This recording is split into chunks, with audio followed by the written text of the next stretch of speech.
네, 오늘은 ASMR 영화 리뷰 13번째 시간이네요.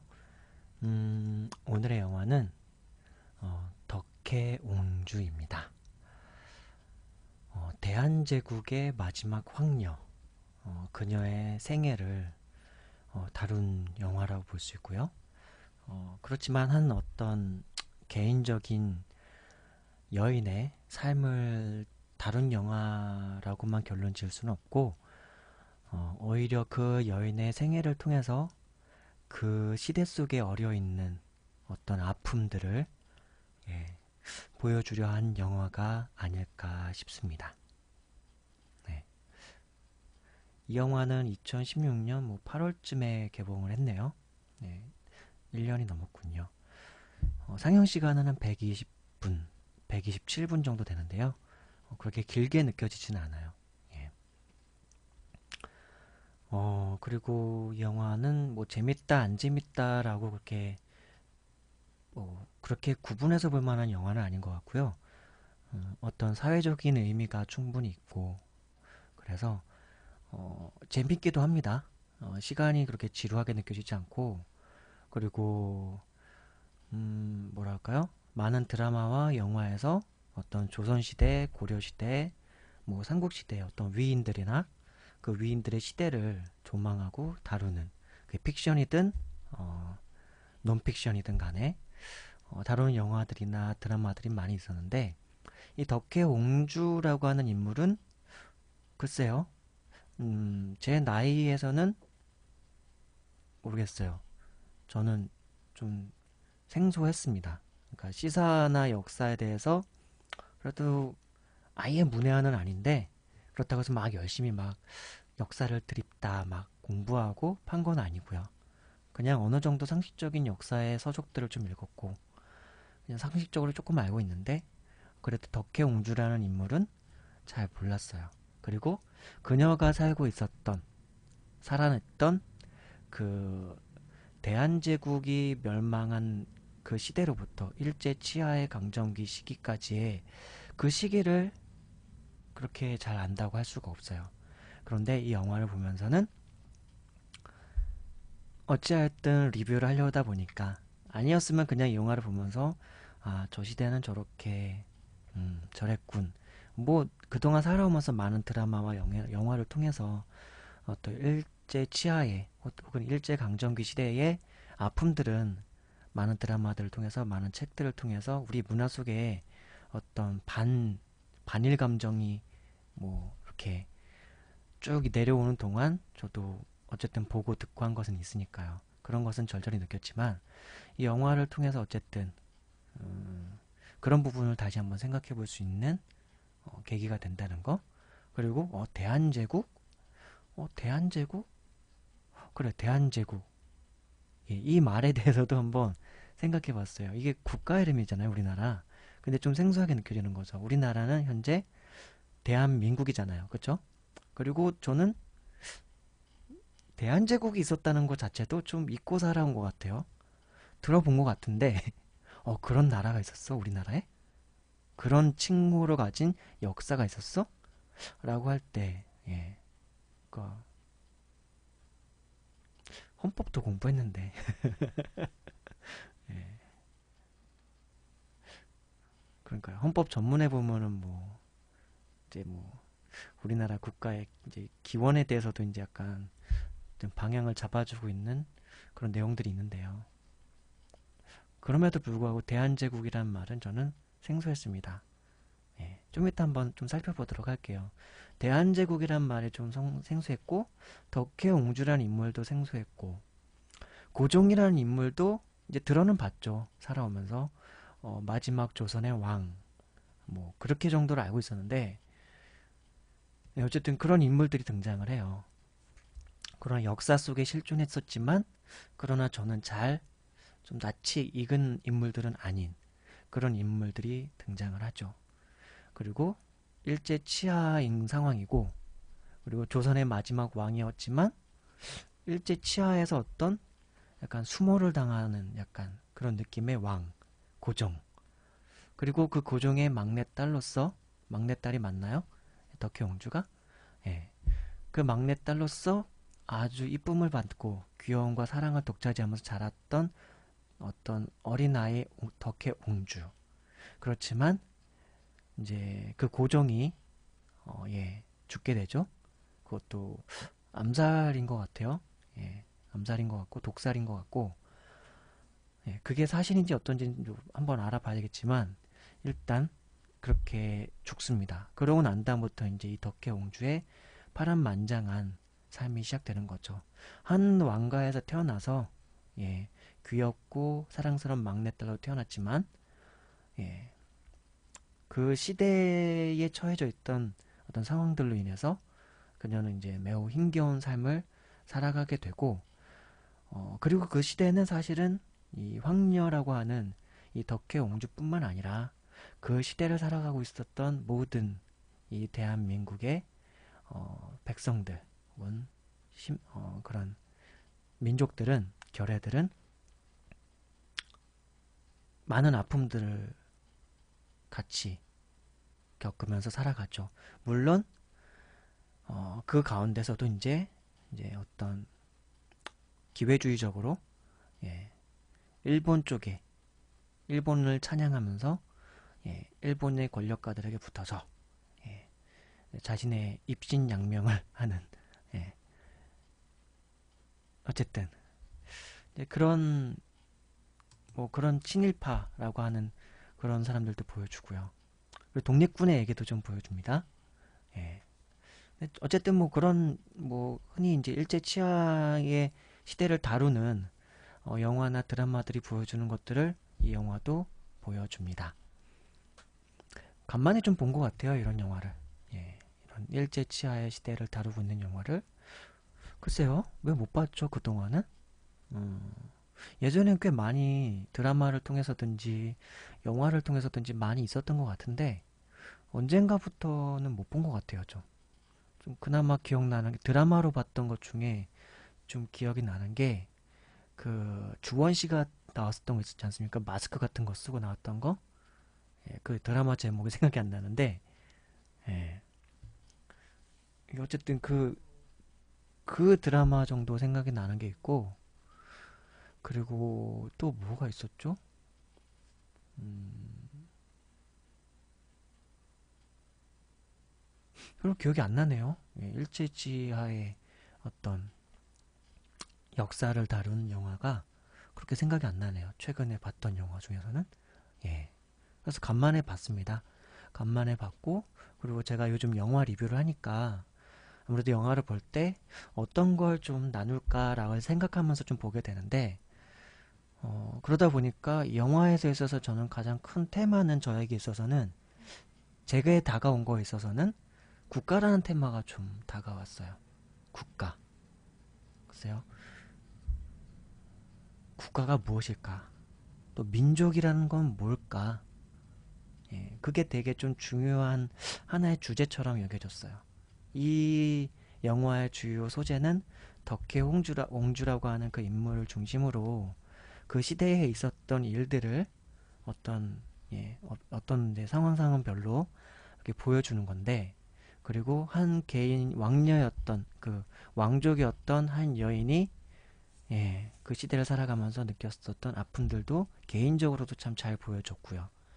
역사적인 논란에 대한 부분이 한 서너 가지가 또 있다고 하네요. 예, 그거는 어차피 영화 속에서 처음에 시작할 때부터 이 영화는 픽션입니다. 예, 창작물입니다. 이제 그렇게 표현을 해놨기 때문에 크게 문제가 되는 것 같진 않고, 네, 그래서 저는 이 영화를 보면서 가장 좀 생각해 볼 만한 거리는 국가라는 거에 대해서 좀 생각해 보면 좋겠다. 그리고 민족이라는 것에 대해서 좀 생각을 해봤으면 좋겠고, 그런 생각을 해봤습니다. 예. 아무래도 나라를 잃은 거니까요. 나라를 잃은 세대를 보여주고 있고, 나라를 잃은 시대를 보여주고 있는 거잖아요. 30년 정도 일제 치하에 있었죠. 예, 식민 치하.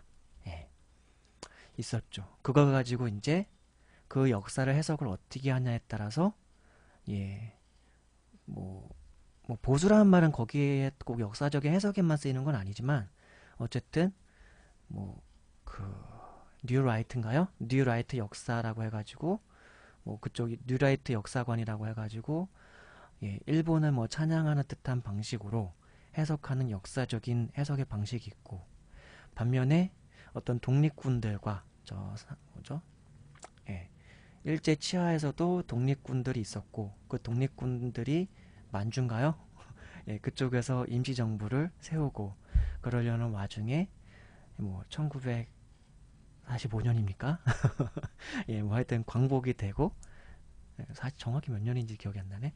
광복이 되고 그러면서 본래 우리 스스로 자립으로 독립을 할 수 있었음에도 불구하고 있었지만, 그런 미국과 소련이 개입을 하고 그러면서 이데올로기라고 하는 뭐 자유민주주의 뭐 그쪽과, 혹은 자본주의라고 하는 그 이쪽 진영과, 혹은 인민주의 혹은 공산주의 사회주의라고 하는 이쪽 방식의 어떤 이데올로기 혹은 경제적인 어떤 운영의 체제의 방식에 있어서, 사유의 소유와 사유의 개념에 있어서 이제 그런 이데올로기를 가지고, 또 이제 신분은 어쨌든 민주주의에서도 신분의 차별은 없는 거고, 공산주의나 사회주의에서도 사실은 신분의 차별은 없는 건데, 공산주의도 그렇고 민주주의 자본주의도 그렇고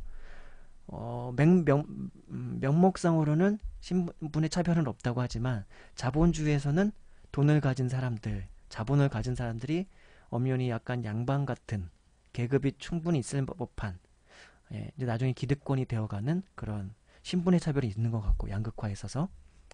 그리고 공산주의나 사회주의 계열 쪽에서도 그런 공산당이라고 하는 당권을 가지고 있는, 뭐 당권이라는 게 1인 독재당이긴 한데 일당 체제일 텐데, 저도 뭐 그렇게 자세히 아는 건 아닙니다. 그래서 그런 일당 체제 하에서 그 당권을 가진 이들이 어쨌든 신분의 특혜를 상당히 누리면서, 돈에 대한 특혜를 누리고요, 권력에 대한 특혜를 누리고요. 그럼 그렇게 되면 당연히 돈과 권력의 어떤 특혜를 누리면 삶에 있어서도 당연히 어떤 특혜를 많이 누리겠죠. 이제 그런 양극화가 양쪽에서 다 발생이 되는 이제 오늘날의 현실인데, 예, 어쨌든 간에 국가라고 하는 거, 국가라고 하는 것에 대해서 이제 뭐 저는 이 영화를 보면서 많이 생각을 했어요. 국가가 뭘까? 나라를 잃는다는 건 또 뭘까? 예, 그럼 독립한다는 건 또 뭘까? 이제 그런 생각들을 좀 하면서 봤죠. 애초에 그럼 나라는 것이 좀 존재하지 않으면 좀 어떨까? 국가라는 것이 존재하지 않으면 어떨까? 이제 그런 생각도 해봤고요. 뭐 그럼 국가는 국민이랑 동의어로 표현이 되는 걸까? 그럼 국가는 정말 국민인 걸까? 이제 그것이 이제 많은 이제 어떤 국민이라는 이름으로 역사 교육을 받을 때 우리가 국가에 대해서 생각할 때, 아, 국가는 그래요, 어떤 국민을 위한, 혹은 민족과 동일시되는 듯한, 약간 민족과 국민과 동일시되는 듯하게 우리는 인식하고 배우고 습득을 하지만, 그래서 우리는 국가를 사랑해야 하고, 애국해야 된다 그러죠. 그런 걸 애국. 국가를 사랑하는 게 맞고, 국가를 사랑하지 않으면 대단히 나쁜 것 같고. 근데 역사적으로 정말로 우리가 역사를 좀 더 뭐 공부를 면밀히 아주 깊이 학자처럼 공부하지 않아도 우리가 쉽게 접할 수 있고, 알아온 역사만으로도 생각해 볼 수 있는 것들이, 국가는 정말 국민이었는가? 국가는 정말 국민을 위한 국가였는가? 그리고 국가는 정말 국민들의 자발적인 뜻에 의해서 국가로 세워지고 국가가 이루어졌는가? 그런 것들을 좀 생각해 보면 좋지 않을까라고 저는 생각이 들었어요. 이 영화를 보면서. 어쨌든 민족을, 일제의 통치를 받게 되고 식민지가 되고 나라를 잃어버리고 국가를 잃어버려서 그 일본인들이 우리나라에 와서, 어쨌든 정부를 세우고, 그 정부가 마치 국가인 것처럼, 그리고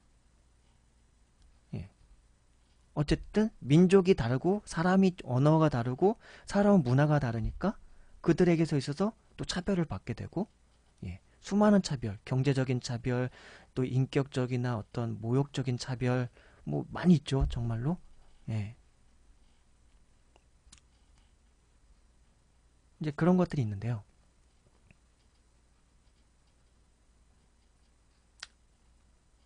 그러니까 우리 인류가 언제부터 있어 왔는지는 잘 모르겠어요. 이제 뭐 진화론이나 이제 어떤 과학, 예, 고고학에서 말하는 어떤 인류의 기원이 있을 것이고요.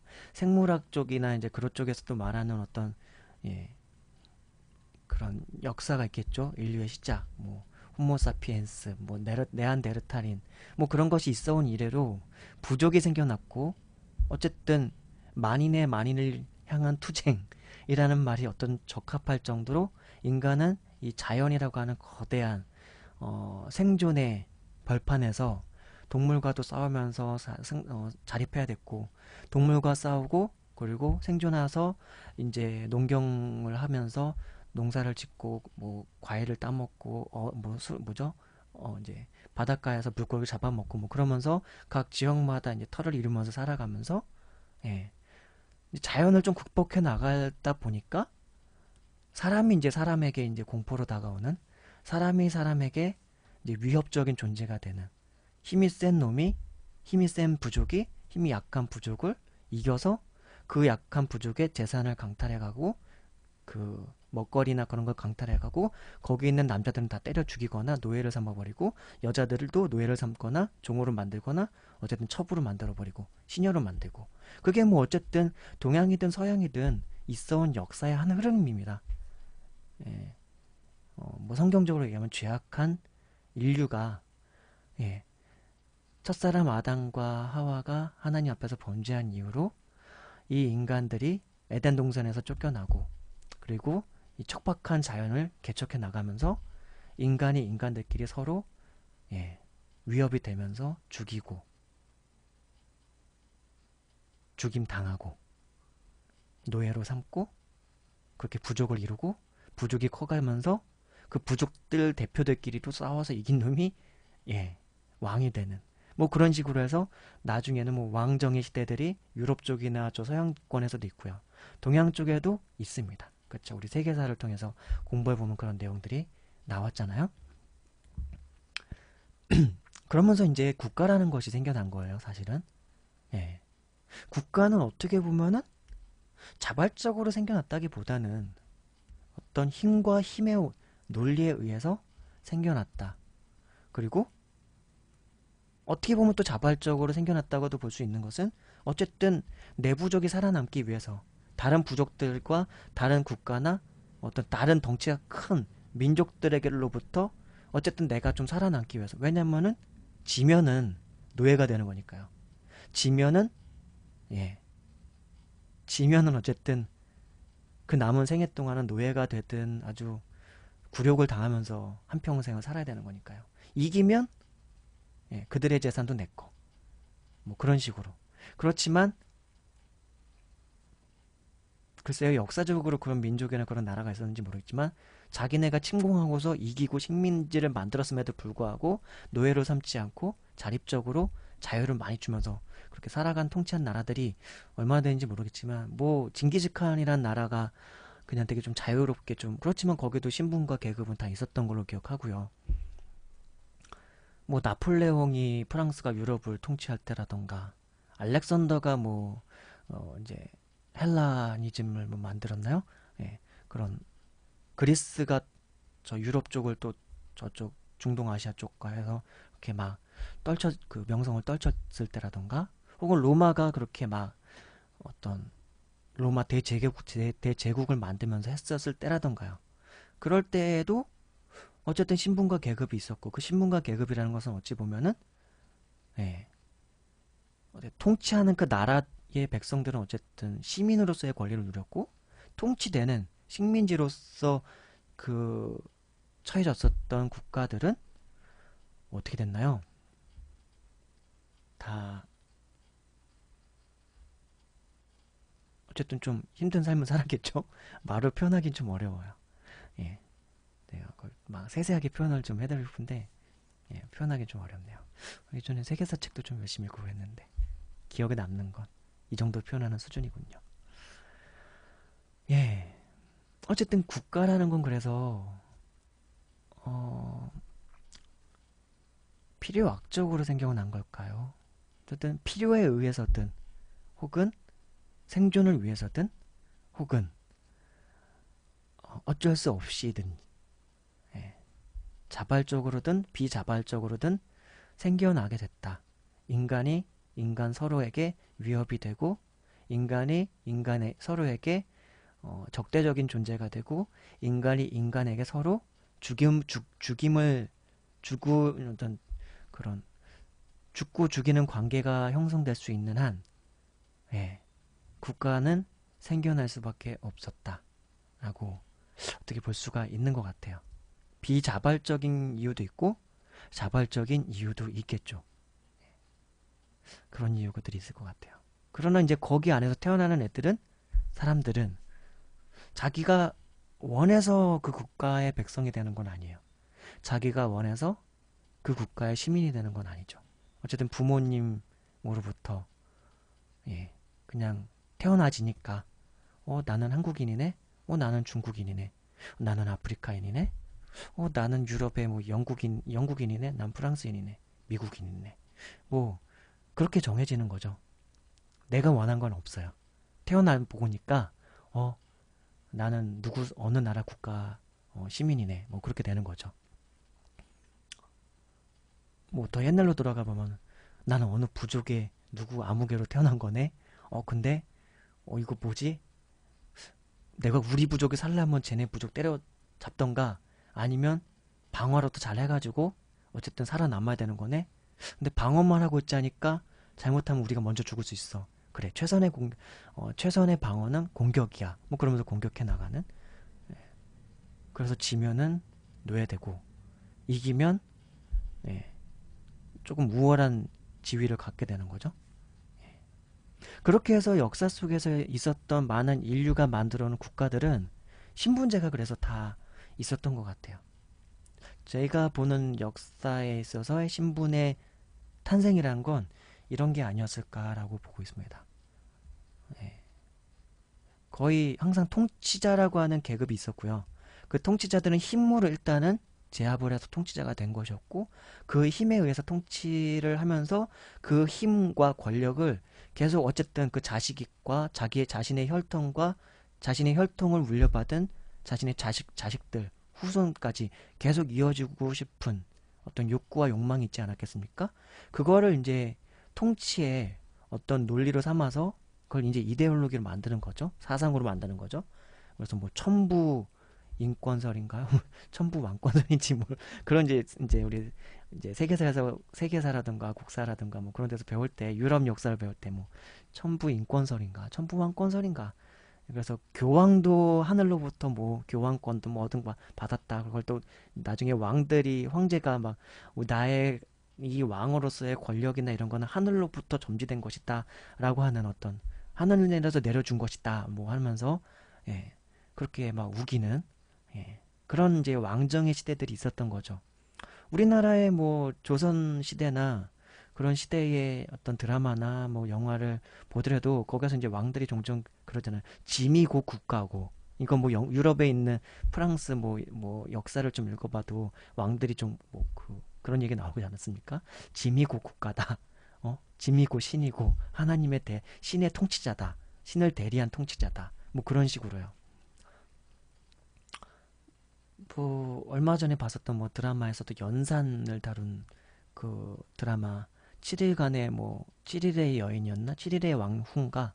그 박민영 씨 나오는 거 있지 않습니까? 예. 그 거기에서 이제 연산이 이제 왕으로 나오는데 이동건 씨죠? 예. 그래서 거기에서 나오는 연산은 절대적인 왕이죠. 절대적인 군주이고요. 그 절대적인 군주며 왕이라는 거를 지지해주는 근간이 되는 거는 그 통치 이념으로서 왕이 어떤 국가 자체라고 하는 그리고 왕은 어떤 신의 통치자 같은 약간 그런 이데올리가 좀 형성이 돼 있어요. 예. 그래서 짐이 곧 국가다. 그래서 그냥 그 자체가 국가인 거예요. 백성이나 뭐 그런 것보다 아예 뭐 별거 없고요. 예. 그러니까요. 국가라고 하는 것 속에서 어떤 통치 개념이라는 건 본래는 사실은 힘을 가진 그런 권력자들의 입맛에 따라 얼마든지 그 이데올로기라는 것이 세워졌었다라고 하는 거죠. 국가는 그랬던 것 같아요. 과거에 본래 초기의 국가로부터 이어져 온 초기에 생성되는 어떤 국가의 개념부터 상당한 기간 동안 그랬다가 나중에 이제 뭐 서양에서는 이제 뭐 프랑스 혁명인가요? 거기로부터 시작돼서 나중에 뭐 영국까지 이어지고 나중에는 미국도 뭐 혁명이 이어지고 뭐 그렇게 해가지고 이제 민주라고 하는 백성들로부터 어떤 주권이라고 하는 게 아래로부터 이제 권력이 세워지기 시작하는 이제 그런 게 이제 민주적인 민주 권력이라고 하는 이제 개념인 거죠. 예. 그러면서 이제 국가의 어떤 통치의 권력 자체가 근간이 어디로부터 오느냐? 그게 왕으로부터 왕은 이제 자기 스스로는 신으로부터 그 권력이 왕에게 부여됐다라고 자기가 말했지만 그거는 모르는 거죠. 지 입으로 그렇게 얘기한 거고요. 자기가 그냥 어쨌든 군사권이라던가 여러 가지를 저 역사 초기부터 부족에서부터 시작해서 그게 혈통을 통해서 이어져 오면서 군사력을 바탕으로 한 어떤 권력의 기반을 자기가 수많은 백성들을 통치해 나가기 위해서 그냥 편리하게 끌어다 붙인 거죠. 왕의 권력은 신으로부터 온다. 그거 지네가 맘대로 붙인 거고요. 물론 기독교 성경, 이제 그리스도인들이 읽는 성경 책에 사도들이 그거를 약간 지지하는 듯한 발언을 한 건 있어요. 그러나 그게 다가 아닙니다. 그 의미가 그런 의미가 다 아닙니다. 그때 사도들이 복음을 전하면서 어떤 왕권이라던가 황제의 권력에 어떤 대항하지 말고 그것을 있는 그대로 받아들이라고 한 거는 그 나름대로 약간의 의미는 있어요. 그러니까 예수님이 가르쳐 주신 그 복음을 온전히 믿고 따라가는데 그럼 그리스도인들이 폭력적인 방식으로 당시의 시대의 어떤 계급제라던가 그런 걸 타파하면서 그런 식으로 복음을 듣고 하나님의 백성들이 되어가느냐 그렇게 할 것이 아니라 노예는 노예대로 주인은 주인대로 왕은 왕대로 황제는 황제대로 자기가 처해진 상황 속에서 그 지극히 작은 한 이웃들 한 사람 한 사람들을 어떻게 내 몸처럼 사랑할 것인가 라고 하는 그 원리를 설명함에 있어서 예, 그런 어떤 왕권을 마치 지지하는 것처럼 약간 뉘앙스가 풍기는 발언들을 한 것일 뿐이지 어떤 황제의 권력이라든가 왕의 권력이 신으로부터 직접적으로 부여됐다라는 식의 발언을 한 거는 아닙니다. 성경 속에서 사도들이 발언한 건요.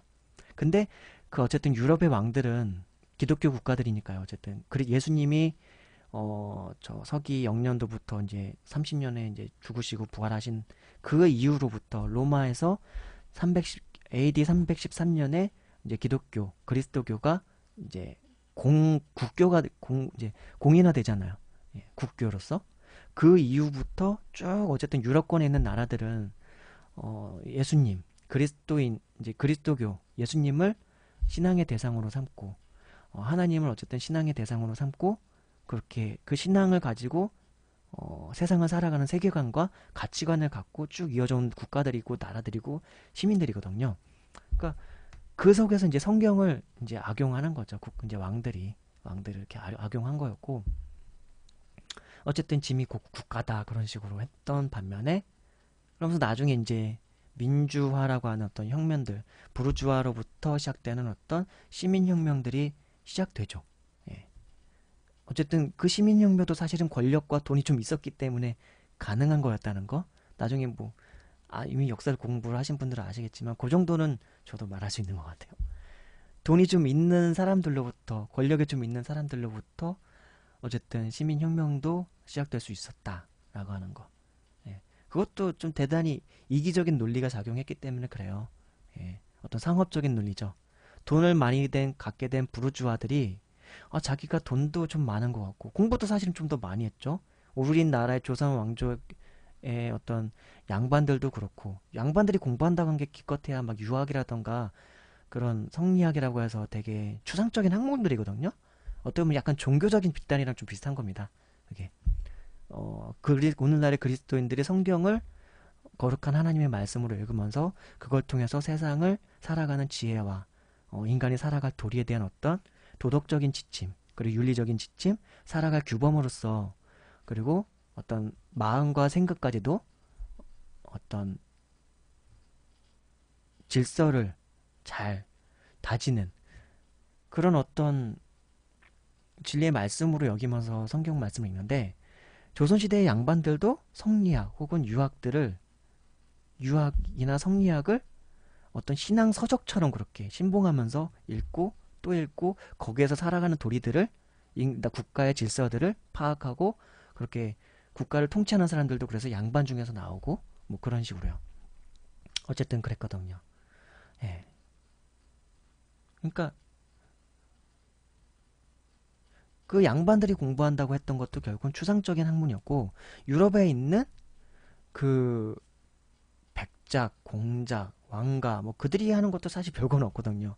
근데 부르주아라고 하는 계층과 이제 나중에 우리나라 뭐 조선 쪽이라던가 뭐 그쪽 뭐 실학자들도 나오고, 근데 우리나라는 뭔가의 민주적인 혁명이 있긴 있었는데 농민들로부터 막 이제 어떤 반란이 일어나지 않습니까? 그것도 어떤 민주적인 혁명의 한 일환이라고 볼 수도 있을 텐데, 이제 그거에 본격적으로 그런 것도 일어나기 전에 우리는 강제적으로 이제 개방이 되죠.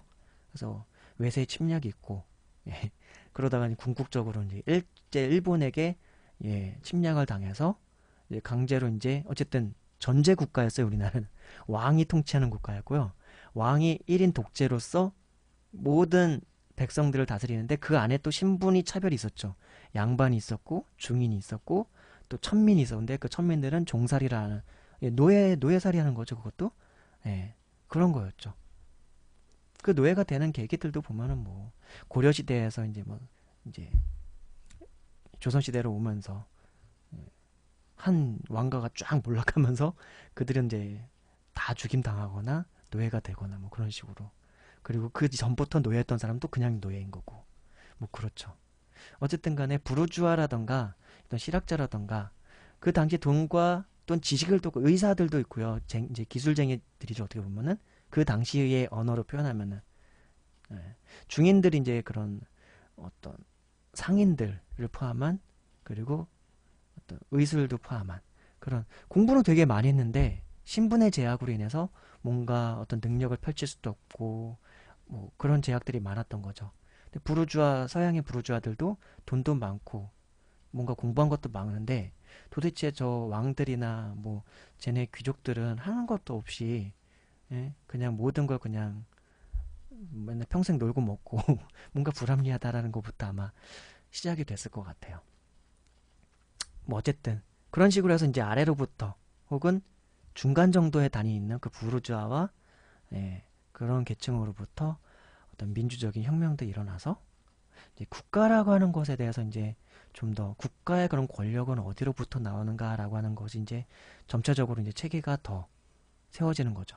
이제 정말 진짜 백성들, 정말 사람들로부터, 많은 민중들이 살고 있는 것이 결국 국가라고 하는 곳인데, 그 국가라고 하는 것은 그런 민중들로부터 권력이 시작이 되어야 되는 게 맞는 건데, 어떻게 1인 전제로부터, 그 1인 왕권으로부터 국가가 통치되고 다스려질 수 있는가라고 이제 하는 이제 그런 많은 것들이 이제 이론들이 나오잖아요. 예. 그래서 뭐 어쨌든 국가에 대해서 좀 생각을 많이 해볼 만한 영화였어요. 이 영화는 얘기를 하다 보면 계속 뭐 쭉쭉쭉 나오는데요. 어쨌든 국가가 어떻게 생겨났느냐 이제 좀 살펴보다가 방금 전에 뭐 이런 내용들까지 나왔는데, 이제 오늘날의 우리들은 이제 어쨌든 민주주의 국가의 시민으로서, 그럼 민주, 백성이 주인인 국가, 그렇죠? 민주주의라고 해서 백성들이 주인인 국가에 대한 우리는 의식이 너무나도 다양하게 있죠. 그렇죠? 그럼 근데 이제 또 한 번 생각해 보고 싶은, 국가라는 건 솔직히 존재합니까 원래? 보입니까 국가가? 안 보이잖아요. 그렇죠? 보입니까 국가가? 어디 있습니까 국가가? 우리가 보는 이 땅이라고 하는 건 그냥 땅이죠. 이게 국가라고 우리가 말하니까 이게 국가야, 이거 대한민국이야, 저기는 중국이고 저기는 일본이야, 지도를 보면서 이렇게 지정을 해놨으니까 국가라고 하는 건데, 땅이 국가는 아니죠. 땅은 그냥 땅일 뿐이죠. 그렇죠?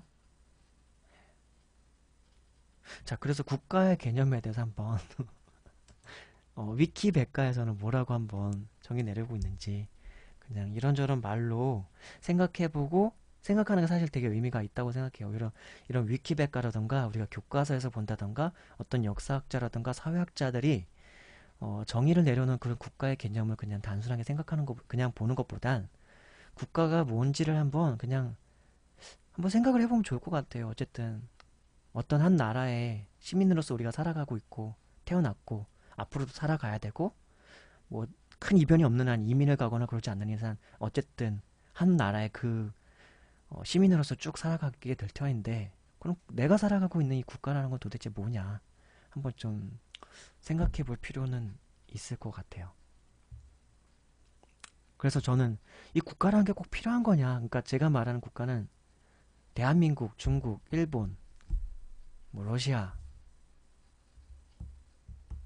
그러니까 지구라는 게 너무 작잖아요. 사실은 이제는 비행기 한 번만 타면은 반나절이면은 뭐 어디든 가고 기껏해야 하루 정도만 가도 하룻밤만 딱 자고 일어나도 지구 반대편을 갈 수 있는 시대인데 게다가 꼭 여행을 가지 않더라도 비행기를 타지 않더라도 언어만 만약에 좀 잘 통한다면 번역기만 잘 돌린다면 세계 어느 나라의 정보라던가 뭐 소통까지도 다 가능한 시대죠. 인터넷을 통해서. 그러는 이런 차원인데 국가가 정말 필요하냐? 저는 약간 그런 마인드예요. 예, 국가가 도대체 뭐냐? 민족이 도대체 뭐냐? 약간 그런 마인드가 있어요. 그러니까 민족이라는 이제 더 작게 들어가면 이제 가족이라는 말이 나오죠. 가족이 나오고 예, 이제 내가 있죠. 가족보다 더 작은 단위는 나고 그다음에 뭐 부부가 있겠고 아이들과 합쳐서 또 가족이라는 이 군집이 있겠고 가족과 더불어 또 친지라는 게 또 있겠죠. 예, 그럼 친지가 있겠고 그다음에 뭐 오늘날에 없는 개념이지만 부족이라는 게 있겠고 이제 부족이 좀 더 많아지면 지역적으로 그게 합해지면 연합돼서 국가가 되는 것인데 예, 그러니까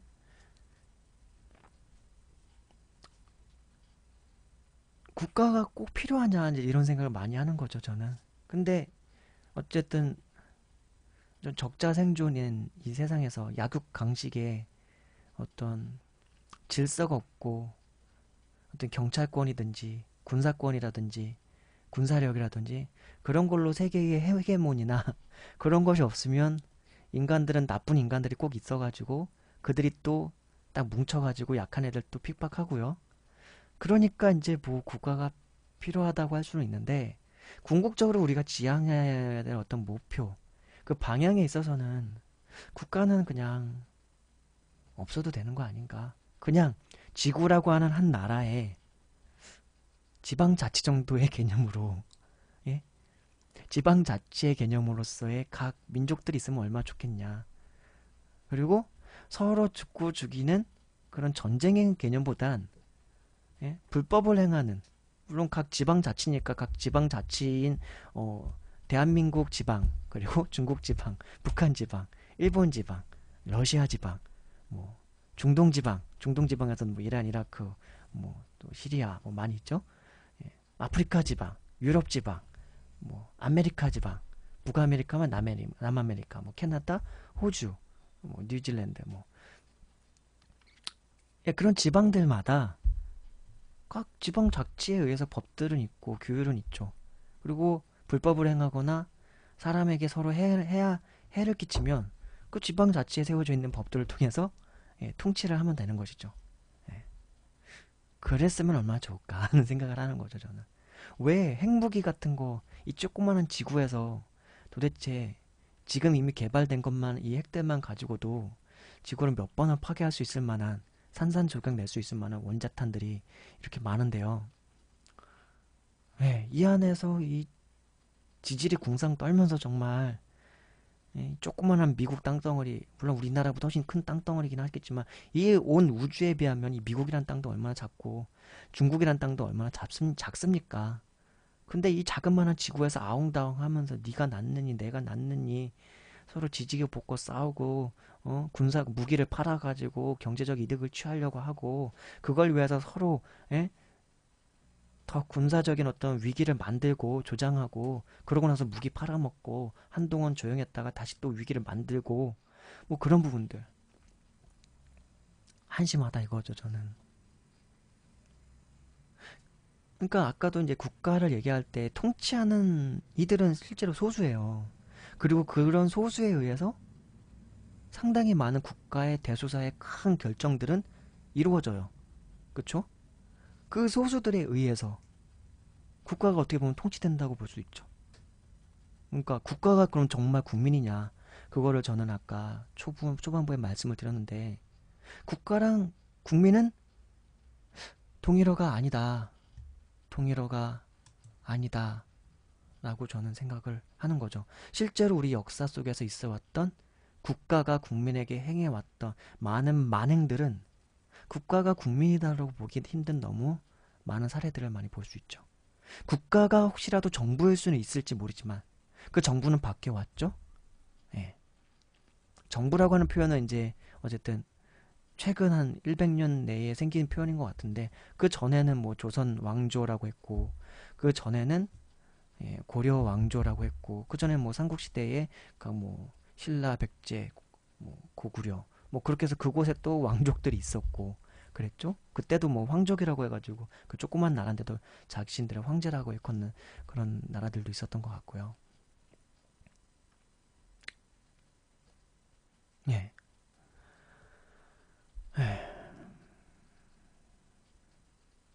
이 국가 꼭 필요한 겁니까? 존재해야 되는 겁니까?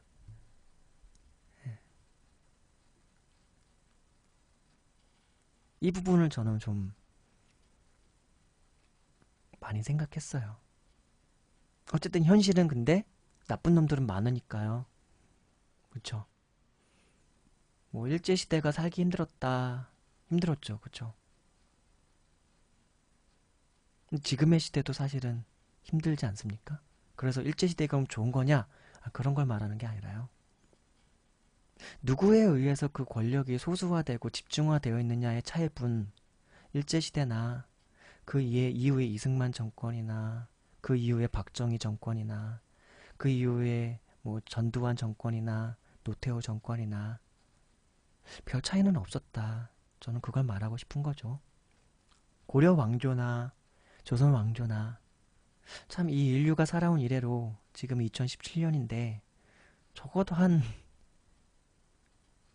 글쎄요, 이 대한민국이라고 하는 이 한반도 땅 위에서 정말 백성들이 그 권력을 향유하면서 국가와 국민이 동일시 될 수 있을 만큼의 어떤 국가가 국민을 위하는 그런 국가인 적은 얼마나 있었을까요? 저는 이제 그런 걸 생각하는 거예요.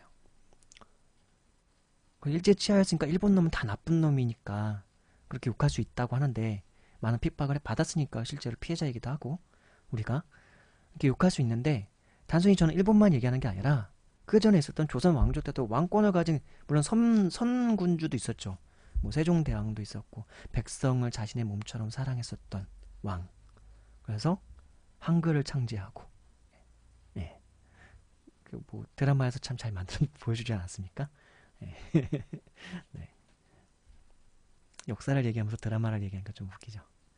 예. 그러나 요즘 드라마나 요즘 영화들은 나름대로 좀 잘 만들어진 것 같아요. 뭐 팩트 여부는 이제 또 사전이나 역사 서적들을 보면서 또 이제 가려내야 되는 건 우리의 몫인 건데, 어쨌든 그러니까 조선 왕조도 그렇고 고려 왕조도 그렇고 삼국시대도 그렇고 인류가 존재해 온 이후로 국가라고 하는 것이 이제 어쨌든 언젠가부터 존재하기 시작했는데, 각 민족별로요. 그 민족이라는 것은 국가가 있어 온 이래로 언어를 같이 쓰고 문화를 같이 향유하고 그 땅에 어떤, 예, 같이 땅을 같이 이어져 내려온 그걸 이제 민족이라고 해서 이제 같이 묶어놨는데, 예, 그 국가나 민족이 정말 국민이나 일반인들과 동일하게 그들이 그 국가가 정말 국민을 위한 국가인 적이 얼마나 있느냐, 이제 그런 걸 생각해 볼 때 저는 그 국가 권력을 가지고 있는 소수들이 늘 바뀌었을 뿐이지, 그것이 같은 혈통을 가지고 있는 조선 왕조면 괜찮고, 같은 언어를 쓰고 있는, 예, 그 혈통이었던 고려나 백제나 신라면 뭐 상관이 없고, 그럼 일본이면 나쁘고 그렇다고 해서 일본을 좋다고 얘기하는 건 아니에요. 아울러서 그러면 다시 이제 우리의 언어로 쓰는 이승만 정권은 괜찮으냐? 박정희 정권은 괜찮았느냐? 일본이 했던 건 일본이 저질렀던 만행이나 이승만 정권이 저질렀던 국민들에 대한 어떤 만행은 글쎄요. 뭐 잘한 일도 있겠지만 글쎄요. 물론 일본이 훨씬 더 컸죠. 그러니까 일본 놈은 나쁜 놈인 건 확실해요. 그렇죠? 예. 근데 뭐 역사적으로 식민 치하에서 있었던 많은 것들을 생각해 보면 뭐 그럴 만합니다. 일본도 뭐 그렇고요. 예전에 뭐 많은 역사적으로 인류가 있어온 이래로 많은 역사적으로 나라가 침공하고 패배하면 노예가 되고 그러니까 당연하게 치부될 수는 없지만 그럼에도 불구하고 어쨌든 나라를 잃는 서름이라는 게 뭐 그런 거겠죠. 그래서 독일 같은 경우 예전에 세계 대전을 일으키고 그 다음에 졌을 때 나중에 이제 다 거기서 패배하고 할 때 그거에 대한 어떤 경제적 보상이라던가요 그런 게 꽤 많이 컸었죠. 예.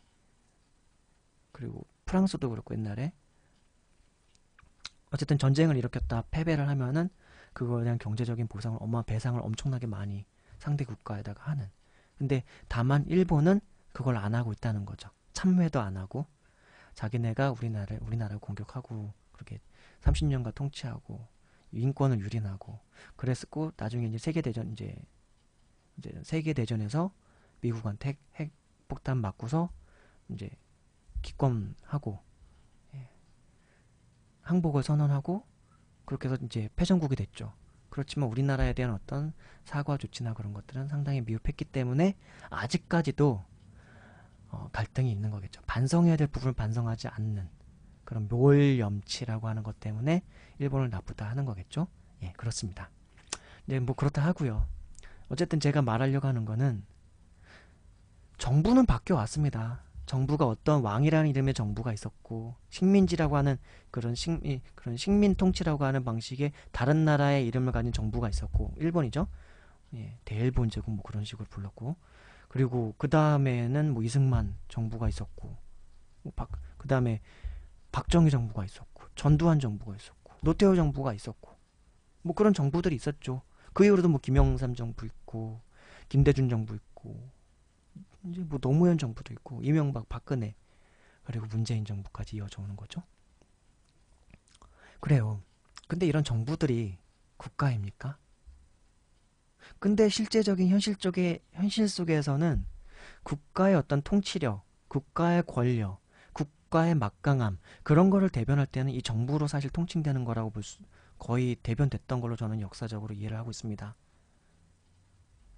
국가를 위한다고 할 때는 그 정부라고 하는 소수가 다스리고 소수가 모여있고 소수가 뭔가를 규율을 만들고 소수가 뭔가 이념을 만들어서 내세우고 선동하고 하는 그것에 수많은 사람들은 선동되고 최면 걸리고 이끌려서 예 수많은 생명들을 잃게 되기도 하고 전쟁으로 잃기도 하고요. 혹은 시민운동을 하다가 군인들한테 압제를 당해서 죽기도 했고요. 그랬다는 거죠. 그러니까 저는 그래서 국가가 꼭 필요하냐 이제 그런 걸 많이 생각을 하는 거예요. 총칼을 든 국가. 그러니까 경찰 정도는 경찰이라는 용어도 뭐 잘못됐다고 하는데 어쨌든 쓸말은 따로 제가 잘 모르니까 경찰이라고 쓰는데 어쨌든 경찰 정도의 국민 치안을 혹은 사람된 질서를 이루고 살아가는 그 사람들 간에 질서를 규율하고 질서를 세우기 위한 경찰 정도만 있으면 충분한 거 아니냐. 물론 또 나쁜 놈들은 조직을 이루어서 예, 조직 폭력배가 되기도 하고 그 조직 폭력배들이 이제 총칼을 들기 시작하면은 이제 마피아가 됩니까? 혹은 일본에 있는 야쿠자가 됩니까? 혹은 마카오에 있는 뭐라 그러죠? 하여튼 뭐 마카오인가 하여튼 홍콩인가 그쪽에 있는 그런 갱들이 됩니까? 그런 그들을 또 제압하기 위해서는 또 뭐랄까 경찰력이 좀 더 조직이 잘 돼 있어야 되겠죠. 어쨌든 국, 국가, 군인 뭐 그런 것들은 사실은 국민이 국민이 행복하고 국민이 안전을 확보받기 위해서 존재하는 거거든요. 국가의 생성 원리 자체가 그래요. 다른 부족에게서 나를 어쨌든 지키기 위해서 먼저 공격을 했든 나를 지키다가 우리가 방어적으로 하다가 상대방이 약해졌으니까 쟤를 씨를 완전히 응? 완전히 발본색원을 해야지 완전히 예? 그래야지 우리가 살겠다 싶어서 공격까지 해가지고 침략해서 이기는 경우가 있든 어떤 수동적인 방식의 방어든 혹은 공격적인 방식의 방어가 됐든 어떤 식으로든 그런 식으로 해서 예, 부족과 부족 간에서 힘의 세력에서 이긴 애들이 땅이 넓어지고 하다 보니까 그리고 부족도 생겨나고 그 부족의 대표들 간에 대리적인 어떤 권력의 이양 그걸 통해서 국가가 생겨난 건데 어쨌든 국가의 존재의 목적은 다른 민족 혹은 다른 이질적인 우리와 문화가 다르고 생각이 다른 우리의 자유, 나의 안전, 나의 행복을 위해서 국가가 존재하는 거거든요. 근데 가만히 생각해보면 너무 웃긴 건 그 국가의 통치권, 국가의 권력을 가지고 있었던 소수의 무리들에게 항상 그 수많은 백성들, 수많은 인간들, 수많은 사람들은 통치라는 이름으로 통치를 당했는데 통치행위라는 이름으로 통치를 당했는데 정말 그 수많은 백성들을 위한 국가인 적은 별로 없었던 것 같다. 국가를 위한다고 할 때는 정부를 위한다고 하는 게 오히려 더 동의어에 가깝다라고 할 수 있을 정도로 그렇게 국가는 존재해왔다. 현실적으로요. 어느 나라의 역사를 한번 살펴보더라도 거의 동일할 겁니다. 국가가 국민을 위한 국가라는 개념이 그리고 현실적으로 이제 많이 작동을 하려고 노력을 해오고 있는 시기는 정말 온 인류의 역사 중에서도 매우 최소의 시기입니다. 우리나라만 하더라도 민주주의라고 하는 것 자체가 언제부터 조금씩이라도 그나마 조금이라도 자리 잡기 시작한 겁니까? 1986년도. 예. 그때 이제 100만 명이 막 이제 예, 저쪽 광화문인가요? 시청 쪽인가요? 그쪽에 막 모여서 서울 쪽에서 그때 직접 민주제, 직접 투표 뭐죠? 국민주 뭐라고 예, 그 국민 투표, 예, 국민 투표라고 하는 그 직접 민주주의를 실현할 수 있도록 원래는 전두환이나 노태우 원래 전두환 정권 이하까지만 해도 간접 민주주의 아니었습니까 우리나라? 예, 그래서 국회의원들이 대통령을 뽑고 뭐 약간 전두환이 투표에 의해서 그 대통령이 된 사람이 아니잖아요. 어쨌든 그 사람도 총칼을 앞세워가지고 그 다음에 나중에는 그 우리나라 이제 통치기구라고 하나요? 국가행정기구의 역사를 살펴보면 알 수 있는 건데 예, 투표를 통해서 선출이 된 게 아니었죠. 그거를 또 그 다음 정권에도 투표 없이 가려고 하다가 국민적으로 대대적인 저항을 맞아서 막 100만 명이 모였으니까 그것도 요즘처럼 촛불로 막 들고 모인 게 아니라 제가 어린 시절에 막 저쪽 연세대학교나 막 그쪽 차 버스 타고 엄마 아빠 손잡고 따라서 가면은 막 눈물 콧물 나올 정도로 그 뭐죠? 매연이라고 그러나요? 그 하여튼 데모할 때는 막 던지고 하는 거 있어요. 최루탄? 막 그런 거 냄새 때문에 눈물 콧물 번복되는데 그 눈물 때문에 쓰라리고 막 그런 것들이 되게 많았어요. 막 눈물 펑펑 흘리면서 막 오고 그랬어요. 그 화생방 훈련이나 좀 방불케 하는 약간 그런 게 많았었습니다. 근데 그렇게 막 전투적으로 그렇게 된 데모를 했던 거죠. 그때는. 그렇게 해서 어쨌든 우리나라의 대한민국의 백성들은 예, 우리 시민들은 권력을 정부 국가 어쩌면 독재 정부라고 할 수 있는 군사 정부라고 할 수 있는 예, 그 정부로부터 국민에게로 그 권력을 가져오는데 어느 정도는 성공한 거죠. 그리고 1986년도부터 지금까지 겨우 2017년 30년도 아직 안 된 거죠. 예, 이 한반도의 역사 중에서 뭐 당군 역사가 있은 뭐 기원전 2000년 전인가 그때부터 시작되지 않습니까? 그럼 그 당군 역사 이래부터 4천년이 넘은 거죠, 지금. 2017년이니까. 4천년 정도의 역사가 이 한반도에 어쨌든 한민족의 혈통을 가지고 내려오는 어떤 이 약간 폐쇄적인 국가인데 우리나라도 예, 지리적으로 그래요. 삼면이 바다고 위쪽으로 뚫려 있는데 그게 또 북한으로 막혀 있고 뭐 그러니까요. 약간은 폐쇄적인 지리적인 요건을 갖추고 있습니다. 우리나라도. 막 개방되어 있지 않아요, 절대로. 한민족의 혈통을 좀 뭐 갖고 내려온 건데, 그 4천년의 역사 중에서도 국가가 국민을 위하는 국가일 수 있는 가장 기본적인 전제 조건이 형성된 것조차도 겨우, 이제 겨우, 예, 30년도 안 됐다. 라고 보는 거죠. 박정희 정권은 저는 국가가 국민을 위한 국가였다고 보지 않습니다. 소수의 권력을 가진 그들이 그들의 소꿉놀이처럼, 예, 그러면서도 자기네 누릴 것 다 누리면서 그런 정부였다. 자기네 말 안 들으면 국가 권력의 통치권을 가지고 경찰력과 군사권을 가지고 간첩으로 몰고, 예, 바른 말하는 사람들은 다 간첩으로 몰고 때려잡고 남산 끌고 가고, 예, 중앙정보부, 안기부 뭐 그런 곳에서 말이죠. 그러니까 근데 우리나라는 너무 웃긴 게 애국을 참 많이 그동안 강조해왔던 나라라는 거죠. 애국은 왜 필요합니까? 정말 애국해야 되는 겁니까? 저는 그래서 저는 가장 큰 애국은 내 주위에 한 사람 한 사람부터 사랑하고 배려하고 존중하는 거. 그 마음으로 혹시라도 정치를 한다면, 예, 그런 그들은 애국하는 정치를 할 수 있을 것이고, 예, 그렇죠? 그러나 일반 시민들 차원에서는 한 사람 한 사람들을, 일단은 가까이 한 사람 한 사람들을 사랑하는 것, 배려하는 것, 위하는 것, 그게 진짜 애국이라고 생각하고요. 이게 사실은 성경이 알려주고 있는 어떤 가치관이에요. 내 이웃을 내 몸과 같이 사랑하라 하시는 예수님의 말씀이거든요. 그런 마음으로 정치를 한다면 그런 정치는 국민을 위한 정치가 될 수 있겠죠. 일반 개개인이 국가를 위해서 뭐 얼마나 많은 큰 일들을 할 수 있겠습니까? 그러나 제가 언젠가 정치인들은 공인이라고 말씀드렸죠. 연예인들은 공인 아니다라고 말씀드리고, 예, 연예인들은 그냥 인기를 먹고 살 수 있는 어떤 그런 사람들인 거죠. 딴따라하지 않습니까?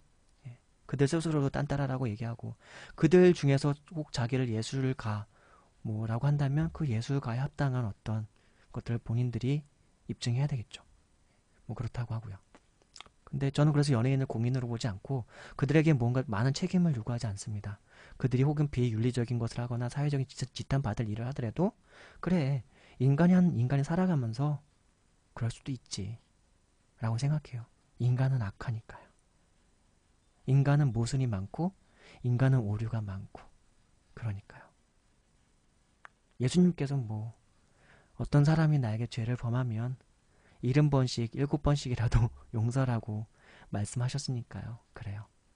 저는 그런 용서의 마음으로 제 이웃을 바라보려고 노력을 합니다. 그러나 정치인들은 다르죠. 어쨌든 그들의 말, 그들의 행동, 그들의 행위는 국가의 통치권과 관련이 있습니다. 입법을 하고요. 그리고 행정을 합니다. 그리고 국가 권력이나 그런 통치권을 실행을 합니다. 그래서 법을 실행을 하죠. 법을 집행하죠. 예, 그런 그들이에요. 그러니까 그들의 말, 행동, 그들의 삶은 깨끗하고 깨끗하지 못하다면 비난받습니다.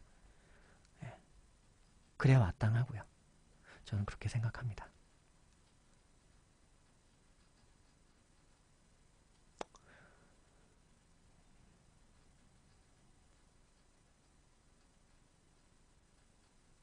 저는 그래서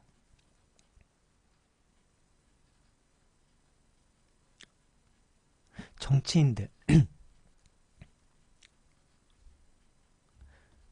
음, 정치인들이 국가라는 이름으로, 국가를 위한다는 이름으로 뭔가를 할 때는 정말 이 나라를 이루고 있는 수많은 시민들의 안전과 그리고 복리, 그리고 복지, 예. 안전이라는 거는 어떤 음식이나 어떤 생활 속에 있는 그런 음식의 위생과도 관련이 있죠. 그리고 다른 국가로부터의 안전도 있겠죠. 그리고 치안도 있겠죠. 예. 이제 거기에는 이제 또 그런 것들도 있지만 이제 그건 가장 원초적이고, 예, 근본적인 이제 안전의 문제일 것이고, 또 하나의 문제는 먹고 사는 문제. 어쨌든 직장이 있어야 되니까요. 먹고 살 수 있으려면 직장이 있어야 되는데, 그럼 먹거리나 직장, 일거리들을 잘 만들어줘서 예, 먹고 살 수 있게 해주는 거. 근데 국가가 의 핵심을 이루고 있는 정부 구성원들은 그런 부분을 가지고 고민을 하고 그것을 위해서 온 지혜를 다 도모하고 그래야 되는 것이겠죠. 이제 그런 국가가 되어야 그렇게 정부를 이루고 있는 공무원들, 대통령을 비롯해 국무총리, 각부 장관들, 지자체의 장들, 시장들, 도지사들, 그런 모든 사람들, 그리고 그 도지사들을 각 지자체의 장들을 감시하는 시의원, 도의원들, 그런 그들이 애국이란 말을 하려면, 국가라는 말을 정말 하려면, 국가를 위한다는 말을 하려면, 예, 한 사람 한 사람의 시민들을 내 몸처럼 사랑하는, 내 이웃을 내 몸과 같이 사랑하는 그 마음의 정신을 가장 바탕으로부터 뿌리 깊이 가지고 정치를 할 때에 그것이 국가가 국민일 수 있는, 국가가 국민을 위하는 국가일 수 있는, 그래서 국가 이꼬르 국민일 수 있는 참다운 국가가 되는 거가 아닐까 싶어요. 예. 이제 그런 국가가 있으면 참 좋겠죠. 근데 이 땅 위에, 이 지구상 위에 그런 국가가 있나요? 북유럽 쪽에 좀 있을까요? 복지국가들이 좀 많다고 하는데요. 노르웨이를 비롯해서 스웨덴, 뭐 이제 그런 곳이 복지가 잘 되어 있다고 하고, 예, 복지국가로서 어떤 시민들의 어떤 윤택한 삶을 위해서 잘 제도가 정비되어 있다라고 하는 국가로서 제가 좀 알고 있거든요. 그 박노자 교수가 있지 않습니까? 박노자 교수가 쓴 당신들의 대한민국, 우리가 알지 못했던 동아시아, 그리고 북유럽 노르웨이인가 뭐 그쪽 관련된 책들이, 그분이 쓰신 책들이 꽤 많이 있어요. 제가 한 몇 권 저도 읽었었는데 거기서 보면 이제 노르웨이 이제 복지나 그런 부분들 좀 알게 되고 그런데요. 우리나라보다 확실히 좋은 면들이 많더군요. 어쨌든 책에서 언급할 땐 좋은 면들을 많이 언급하니까요. 막상 그 나라가 보면 또 다를지 모르겠지만 우리나라도 어쨌든 치안에 있어서는 세계 1위 정도 차지하는 나라 아닙니까? 아, 싱가포르가 있나요? 예, 어쨌든 치안에 있어서는 만큼은 밤이나 뭐 낮이나 이렇게 막 싸돌아다녀도 뭐 위험하지 않지 않습니까? 여성들은 좀 위험한가요? 그래서 미국이란 나라는 밤에 못 다니는 나라라고 그렇게 알고 있는데요. 무섭잖아요, 거기. 예. 그리고 할렘가인가요? 예. 이제 그런데 잘못 다니면 또 길 가다가도 한 방에 이제 갈 수 있고 총을 뭐 소유하면서 다니니까 욱하면 총 쏠 수도 있고 예, 뭐 그런 무서운 공포의 나라. 저에겐 미국이란 나라는 좀 그렇습니다. 예. 많은 발전을 이루고 있는 나라고 기름값도 싼 나라고 뭐 그런 나라이긴 하고 다민족이 구성되어 있어서 뭐 그렇다고 하지만 그런데도 불구하고 백인 우월주의가 상당히 작동하고 있는 나라, 의료보험도 없는 나라. 예, 오바마 케어가 잘 되고 있습니까? 잘 모르겠습니다. 그래요, 국가가 이꼬르 국민일 수 있는 국가면 좋을 텐데 그런 국가가 어떤 나라가 있을까요? 좀 아는 분 있으면은 댓글로 좀 한번 그런 국가 좀 알려주시면 좋을 것 같아요. 저도 한번 공부 좀 해보게요. 음, 네. 그래서 이제 국가에 대해서 생각했었고, 그럼 국가는 과연 존재를 꼭 해야 되나? 국가를 그러니까 꼭 대한민국, 중국, 일본 뭐 이런 식으로 국가라는 이름으로 총칼로 서로 막 방어하고 꼭 그래야 되나? 결국 그것도 왜 그런 것이 생기는가 가만히 보면요. 그걸 통치하고 있는 통치 권력자들의 의지에 따라 달라지는 거라고 봐요. 저는. 그거를 마음의 의지를 바꾸고 통치자들이, 예, 대통령들이, 수석들이, 예, 그들이 마음 먹고 의지를 내게 따라서는 와, 가능하지 않겠습니까? 뭐가 가능하냐고요? 예, 무장해제. 예, 불가능합니까? 좀 그걸 바래봐요. 그걸 위해서 좀 기도하고 싶네요. 하나님, 이 지구촌의 나라들이 이제 나라나 국가라는 이름으로 서로 무기를 들고 서로 배치하는 형태의 국가로서 존재하는 게 아니라 이 땅 위에 많은 나라들이 서로를 이웃처럼 내 이웃 지역처럼 한 미국이란 나라는 54개의 주인가 그렇게 주로 구성되어 있잖아요. 연합국가 연합국이잖아요. 예. 그런 것처럼 하나님 각 세계의 지역들이 다 나라들이 서로를 이웃으로 생각하고 서로를 네 민족 내 민족 피부 색깔 언어 그런 걸 가지고 구분하고 차별하는 게 아니라 예, 서로를 내 몸처럼 어떤 그렇게 되면 이제 이 지구촌이라는 곳 자체가 하나의 나라가 되는 거거든요. 그럼 하나의 나라가 되었을 때 우리가 나라를 운영하고 경영할 때 어떻게 운영합니까?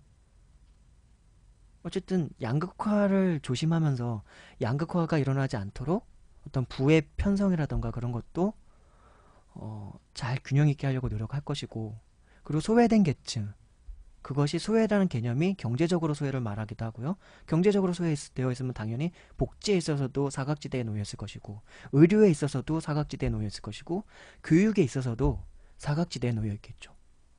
이제 그런 부분들이 있는 나라들 있잖아요. 저 아프리카 쪽만 해도 척박하고요. 중동 지역은 뭐 석유 때문에 일단 경제적으로는 소수의 계층들은 잘 먹고 잘 살지만 어쨌든 상당히 많은 수는 여전히 어려움에 처해 있고 더욱이 거긴 또 이제 전쟁 가지고도 이제 그냥 전쟁이 이제 바로 실제로 일어나고 있는 나라들이고 예. 저 아직도 아시아 쪽 서남아시아 쪽이라던가 동아시아 쪽도 여전히 좀 어렵고요. 세계 전체적으로 볼 때 어렵게 살고 있는 나라들 있지 않습니까? 예. 그럼 그런 지역들에 살 수 있는 역할들이 있을 거니까 그런 부분들을 서로 잘 균형 있게 할 수 있는 방안들은 없을까? 아, 꿈 같은 소리라고요? 꿈 같은 소리 하지 말라고요? 에이, 꿈은 원래 꾸라고 있는 거 아니겠습니까? 그래서 우리 그리스도인들이 이런 걸 가지고 좀 기도했으면 좋겠어요. 하나님, 제 생에는 볼 수 없을지 모르겠습니다. 그러나 언젠가는 이 땅 위에 이 죄 많은 인간들로 구성된 우리들이지만 그래요, 하나님. 하나님께서 예수님을 이 땅 위에 보내주셔서 예수님을 믿는 사람들이 많아지고 그 사람들이 각자가 다 내 이웃을 내 몸처럼 사랑하는 삶의 가치관을 가지고 살아간다면 각 분야에서 정치, 경제, 문화, 교육, 복지, 의료, 과학, 각 산업 전부 네. 그런 각 분야에서 그런 예수님의 마음을 가지고 예수님의 가르침에 마음을 가지고 그 모든 일들을 해나간다면 그리고 정치 지도자들도 각 대통령들도 더 이상 무기를 증강하는 것이 아니라 예, 오픈돼서 대타협을 보는 거죠. 대타협을 보고 이제 그거의 한 통로가 어떻게 보면 경제협력이 상당히 큰 역할을 저는 한다고 봐요. 그렇게 대타협을 해서 경제적으로 서로 소통을 잘하고 부족한 부분들을 메꿔주고 예, 그렇게 협력해서 나간다면 그러면서도 또 환경이나 그런 부분까지 같이 대타협을 보면서 예, 잘 협력해 나가서 예, 한다면 지구는 살기 좋은 지구 그리고 각 국가라고 하는 지역들은 예, 점점 더 개선되어 나가질 것이고 그리고 아울러 신분의 차별이나 이런 것들도 개선되어 나갈 수 있도록 이제 여긴 또 종교가 이제 좀 연관이 될 텐데 예, 어떤 국가들은 어떤 종교는 신분 자체를 아예 종교에서 나누는 종교가 있지 않습니까? 힌두교가 그렇죠? 예. 그러니까요. 어쨌든 꿈일지언정 이루어지지 않을 꿈일지언정 이걸 바라보면서 사는 것과 이걸 기대하면서 사는 삶과 그렇지 않고 이건 애초부터 안 돼. 어차피 이 세계는 적자 생존이야. 약육강식이야. 남을 밟아야지 내가 이길 수 있어. 라면서 남을 짓밟고 사는 그 삶의 그런 어떤 삶의 형태와 제가 말씀드린 이런 온 세계를 지구촌 그리고 온 세계의 인류를 내 이웃처럼 온 세계를 비롯해서 내 가까이의 사람들까지도 나의 친족, 나의 가족, 나의 자식, 나의 아내, 나의 남편처럼 아, 남의 남자를 내 남편처럼 생각하면 안 되겠군요. 남의 여자를 내 아내처럼 생각해도 안 되겠고요. 그것만 주의합시다. 네. 그것만 주의하고 그걸 제외하고는 그렇게 사랑할 수 있다면 좋지 않겠습니까? 그것을 위해서 하나님께 우리 기도합시다. 그 하나님은 신이고요. 그래요. 신께 기도합시다. 성경에서 본인을 스스로 존재하는 자다라고 소개하신 그 자존자 여호와 야훼 하나님, 그분께 기도합시다. 우리 그리스도인들은 예수님의 이름으로 그분께 상당히 많은 거를 구할 수 있도록 예수님께서 허락해 주셨죠. 무엇이든 너희는 먼저 그 나라와 그 의를 구하라. 그리하면 이 모든 것을 너희에게 더하시리라 라고 말씀하셨고,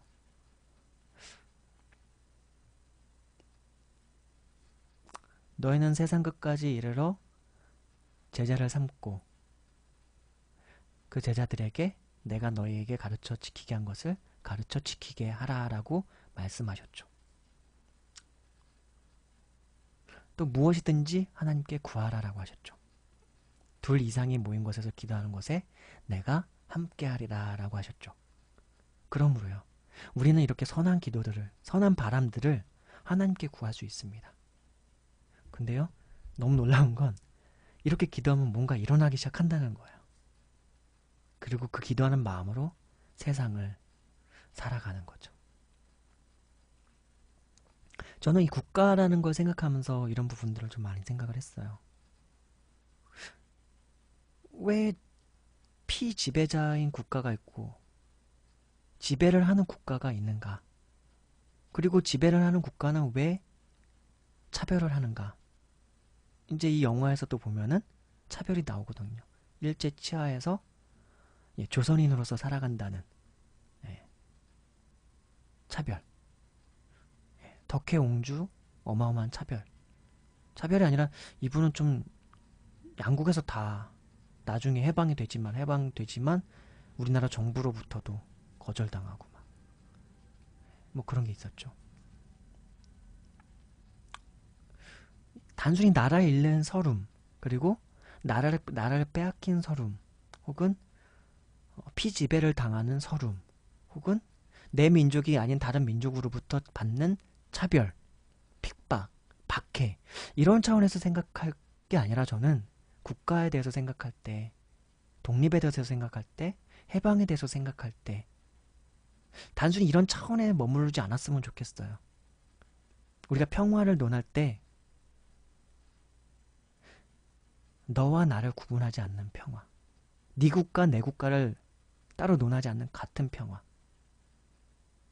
우리가 평화하니 너희도 평화하길, 너희가 평화하기 위해서 우리도 평화하길, 같이 서로 평화하는 것, 그랬으면 좋겠습니다.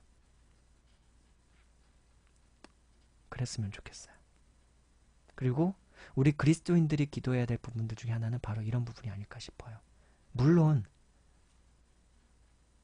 모든 사람들이 예수님을 믿고 예수님의 가르침을 정말 뼛속 깊은 곳에서부터 마음에 새기고 각 분야와 사회에서 각 국가의 통치 기관으로부터 저 밑바닥에 있는 서민의 삶까지 그렇게 이루어진다면 온 세계는 평화가 이루어질 겁니다. 정말로요. 그래서 복음을 전해야 되죠, 우리는. 복음을 전해야 되는 이유는 단순히 세계 평화를 위해서 복음을 전하는 이유만 있는 건 아니고요. 뭐 온 세계의 사람들이 예수님을 온전히 믿고 하나님의 백성이 되고 하나님의 자녀가 되고, 그래서 예수님의 가르침을 뼛속 깊이 가슴 새기고 그 삶이 내 삶의 작은 곳에서부터 큰 영역까지 이루어지도록 실천해 나간다면 온 세계는 분명히 평화할 것이나 그 평화 자체가 목적에 대해서 복음을 전하는 건 아니죠. 거기엔 또 다른 더 큰 의미가 또 있죠. 우리의 영혼이 본질적으로 가지고 있는 문제, 죄, 악. 뭐 맹자가 선악설을 얘기했나요? 인간이 본래 하나님께서 지으실 때는 악하진 않았지만 아담이 선악과를 먹고 난 이후로는 인간은 타락하여 범죄하였고 그 이후로 태어나는 모든 인간들은 악합니다. 마치 부모가 자식을 닮듯이 한번 하나님 앞에 범죄한 아담이었던 그 아담과 하와를 닮아서 모든 인류는 죄의 경향성과 어떤 죄의 악을 행하려고 하는 경향성의 어떤 본능과 욕구와 성향을 본질로부터 가지고 태어나게 되는 거죠. 그러면 선한 면은 없느냐? 있죠. 있습니다. 왜요? 하나님의 형상을 따라 지음받은 그 형상이 완전히 파괴된 건 아니거든요. 그래서 하나님의 형상을 따라 지음받았기에 하나님의 그 어떤 선하고 거룩하시고 온전한 그 사랑의 어떤 면면들을 닮은 면면들이 인간 안에는 있고요. 은혜의 면면들을 닮은 게 우리 안에는 있고요. 정직과 질투, 뭐 여러 가지 하나님의 성품이라고 할 수 있을 만한 것들을 우리는 닮은 존재로서 살아갑니다. 그런데 그냥 하나님만 온전히 닮았으면 좋겠는데 우리가 타락한 이래는 죄라고 하는 것이, 죄라고 하는 건 다른 그 정의는 다른 게 아니라 하나님께로부터 이탈되려고 하는, 이탈하는 어떠한 것들이에요. 그렇게 총칭해서 그렇게 표현할 수가 있어요. 그래서 죄라고 하는 거는 하나님과는 합치될 수 없는 어떤 것이에요. 예. 그런 경향성들을 갖고 태어나는 거죠. 그렇게 살아가고 있고. 그리고 그것이 이제 죄라고 하고 그걸 악이라고 합니다. 우리 인간들이 서로 법률 규범적으로 말하는 그 죄랑 성경에서 인간에게 본질적으로 가지고 있는 죄라고 표현할 때 그 죄는 의미가 많이 달라요. 어쨌든 이런 우리 인간들이 이 인간들 안에 있는, 우리 인간들 안에 있는 이 죄의 경향성들, 본질적으로 이 죄악 자체가 우리를 두르고 있는 거나 마찬가지인데 이 죄악으로부터 구원받는 거, 이게 더 큰 의미가 있어요. 온 세계 평화는 성경에 따르면 이 세상 속에 있는 많은 인간들 속에는 무서운 얘기지만 일단 사단의 후예들도 있고요. 죄악의 종자들도 있어서 복음을 아무리 전하고 하나님의 말씀 아무리 전해도요, 변치 않는 사람들이 있습니다. 끝까지 하나님을 대적하고 끝까지 하나님을 원수로 삼고 하나님을 본질적으로 미워하고 싫어하고 오히려 사탄을 숭배하고 그리고 악을 좋아하고 죄악을 좋아하고 난 하나님의 거룩 그딴 거 필요 없어. 하나님의 선 그딴 거 필요 없어. 난 죄악이 좋아. 내 멋대로 살 거고 난 타락한 게 좋아. 그래서 하나님께서 옳다는 거, 신이 옳다고 하는 거, 나 그딴 거 싫어. 난 내 멋대로 내가 좋은 대로 살 거야. 신이 싫다고 하는 거, 나 그거 다 하면서 살 거야. 그러고 하는 사람들, 그렇게 그거를 지지하면서 살아가는 사람들이 있더라고요. 있습니다. 그런 그들은 이제 성경에서는 가라지라고 표현하기도 하고,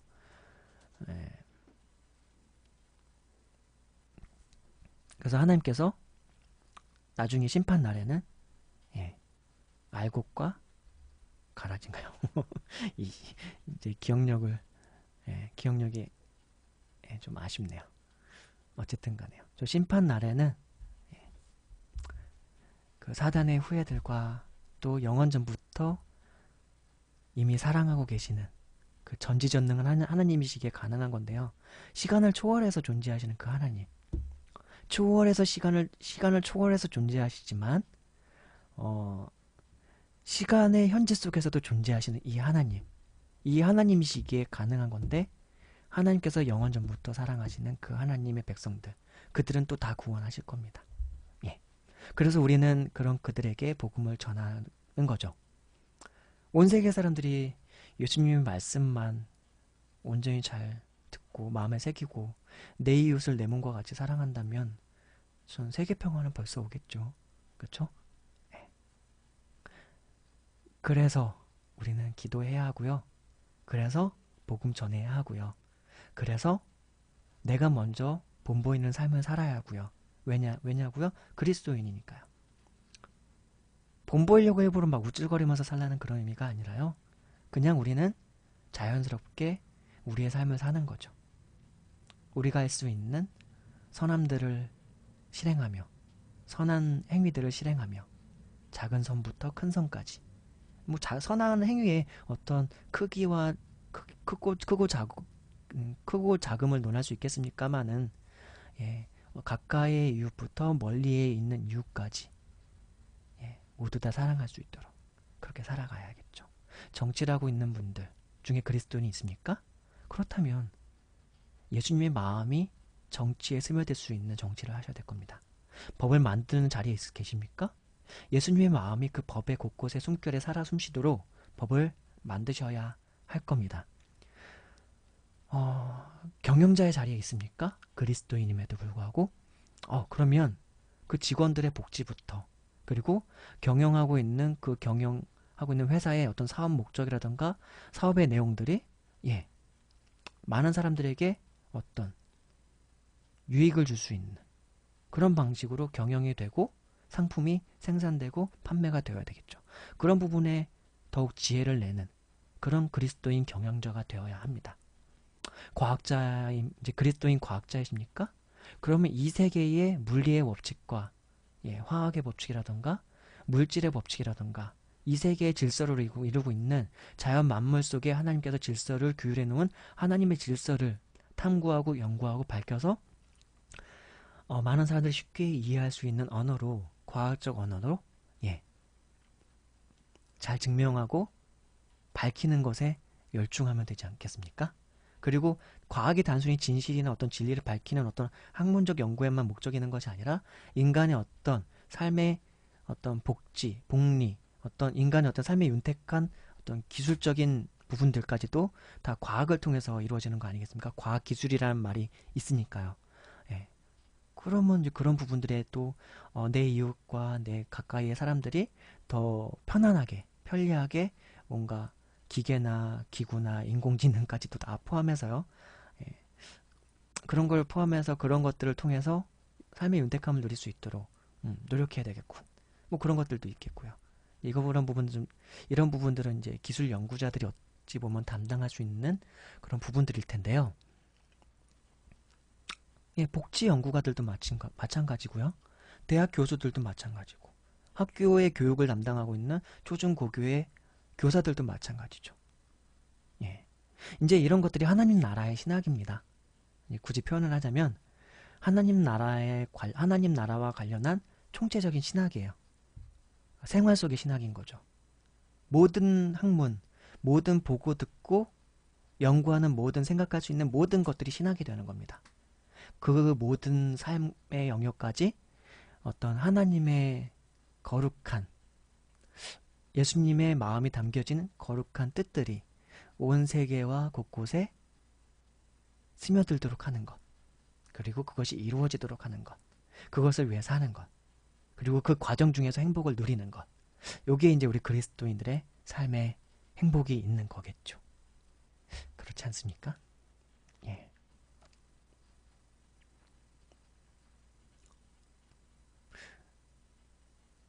이 방송을 듣는 분들 중에 예수님을 안 믿는 분들도 있겠죠? 믿으라고 권하지 않겠어요. 그렇지만 또 그런 부분들도 있겠죠? 우리나라 교회 썩었잖아요. 개독교회는 아닙니까? 맞습니다. 개독교회는 많죠.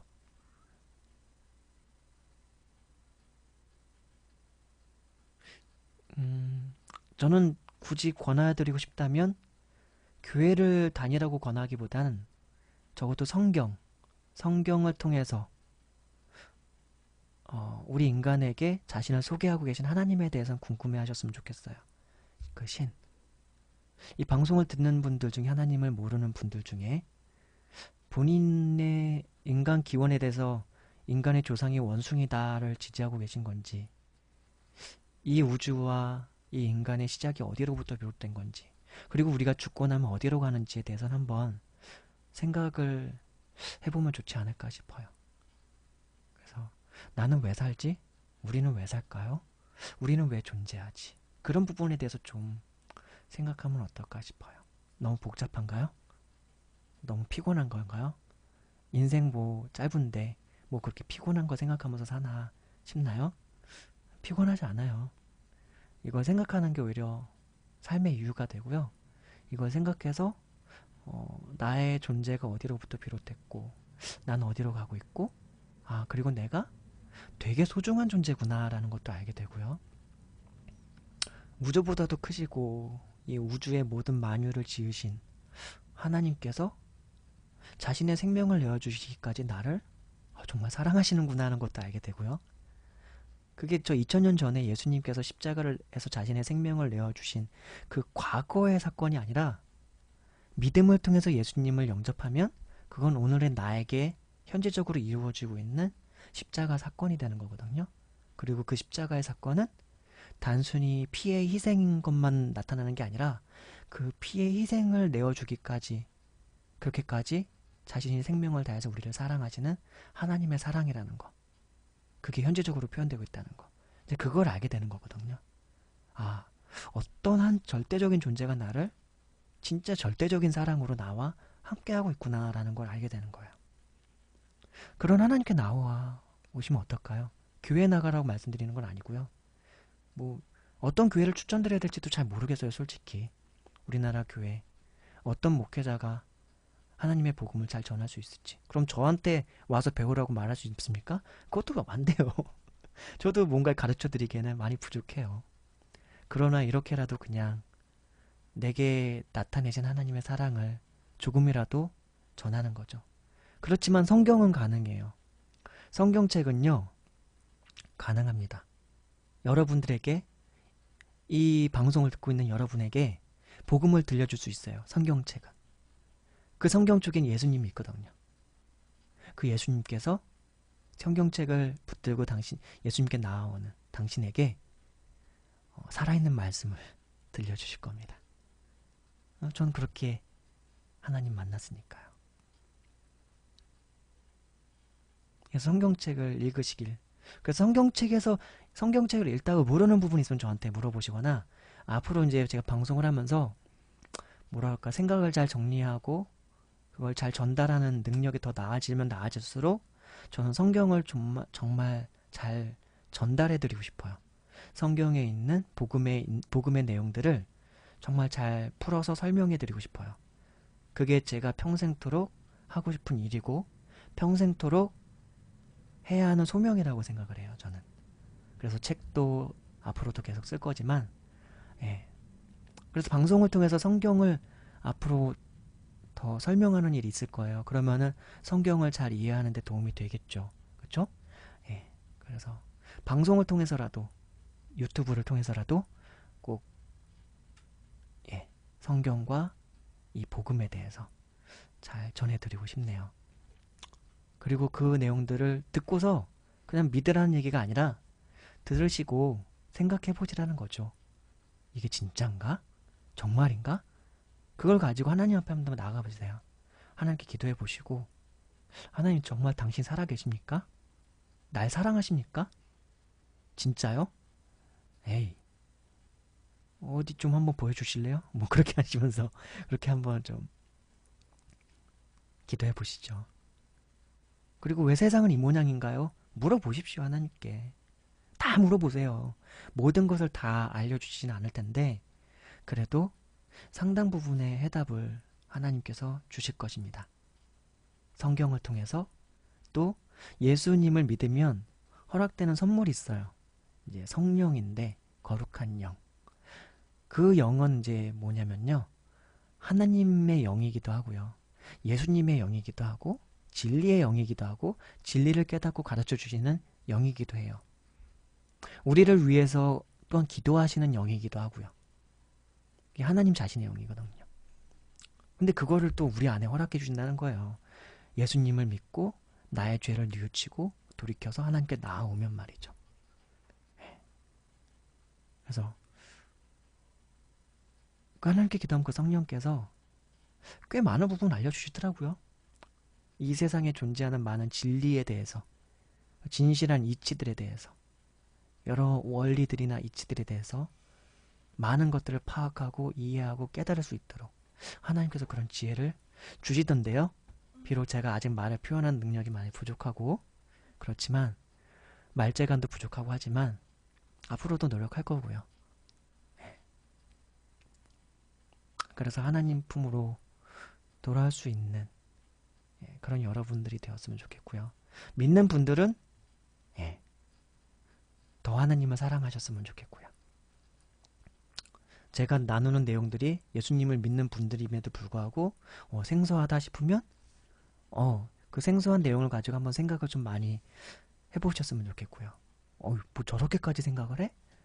그리스도인이면 그냥 뭐 내 가족의 안전과 뭐 교회를 위해서 기도하고 교회에 있는 목사님 위해서 기도하면 되는 거 아니야? 뭐 그 정도로만 생각했었는데 온 세계를 위해서 기도하라고? 응, 온 세계의 평화를 위해서? 아울러 온 세계의 모든 사람들이 복음을 듣고 하나님의 자녀가 될 수 있도록 기도해 달라고? 정말 그런 게 가능해? 예. 하나님께 능치 못함이 없으니까. 그러나 우리가 다만 우리의 생애에 그걸 다 볼 수 있느냐 없느냐의 문제지. 예. 나중에 심판 날에는 우리가 죽음 이후에 다시 또 부활하게 되지 않겠습니까? 그때 우리는 눈을 감고 꾹 자고 일어나는데, 심판 날이야. 하나님께서 심판하고 계시네. 하나님, 이제 예수님께서 보좌에 앉으셔서 우리를 다 심판하시겠죠. 그 심판과 그 심판의 어떤 내용들에 대해서 나중에 한번 또 성경 속에 있는 말씀을 가지고 제가 한번 나누는 일이 있을 거예요. 한번 좀 설명을 해드리겠습니다. 짧게 설명할 수 있는 내용들이 아니라서. 예. 국가라는 개념이 워낙 좀 방대한 개념이고 국가와 관련해서 생각해 볼 게 워낙 많아서 주저리 오늘 영화 리뷰가 좀 많았어요. 실제로 영화 자체에 대한 리뷰는 거의 없었습니다.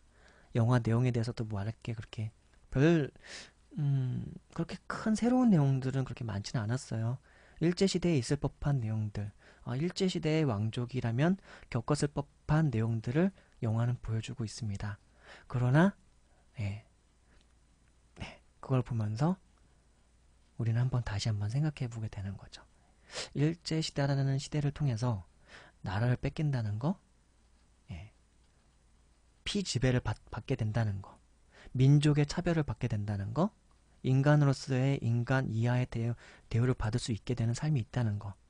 이제 그런 부분까지도 일반적으로 생각하는데 저는 그것보다 더 좀 전해드리고 싶었던 거는 그런 그 국가와 국가가 전쟁을 해가지고 힘의 원리에 의해서 한 국가가 다른 국가를 지배를 하고 다른 국가는 피지배를 받고 그럼 그런 것은 정당한가? 그런 것은 그런 것이 그러면은 없을 수는 없는가? 그런 것이 없을 수 있는 것을 위해서는 어떤 것이 필요할까? 그리고 국가라는 것이 없이 이 지구촌이라는 개념으로서 이 지구라는 하나의 이 혹성 자체가 그냥 하나의 나라가 되면 안 되는 것일까?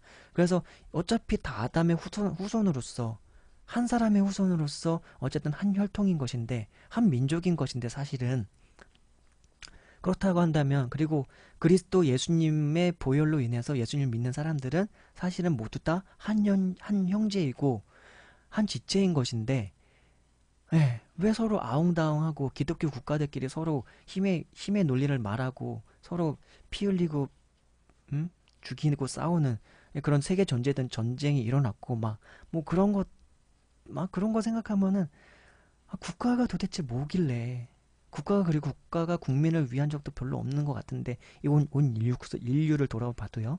예.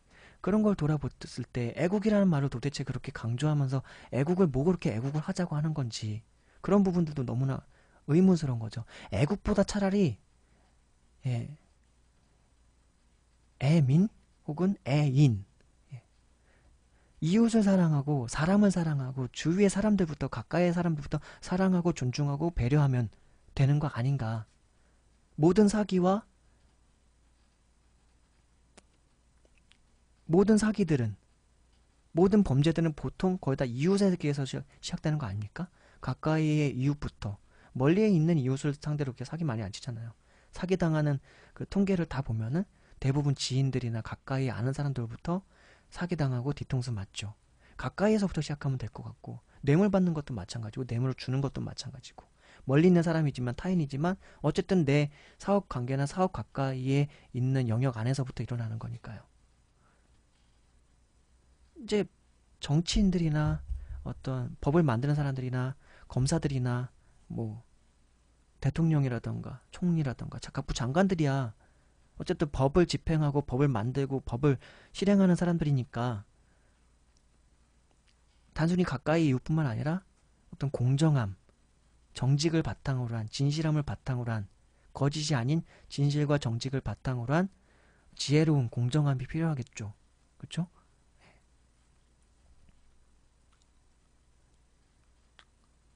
네, 이런 부분들이 좀 잘 됐으면 좋겠다. 기도할 게 많습니다. 우리 그리스도인들은. 생활 속에서 발견되는 어떤 여러 모순되는 부분들,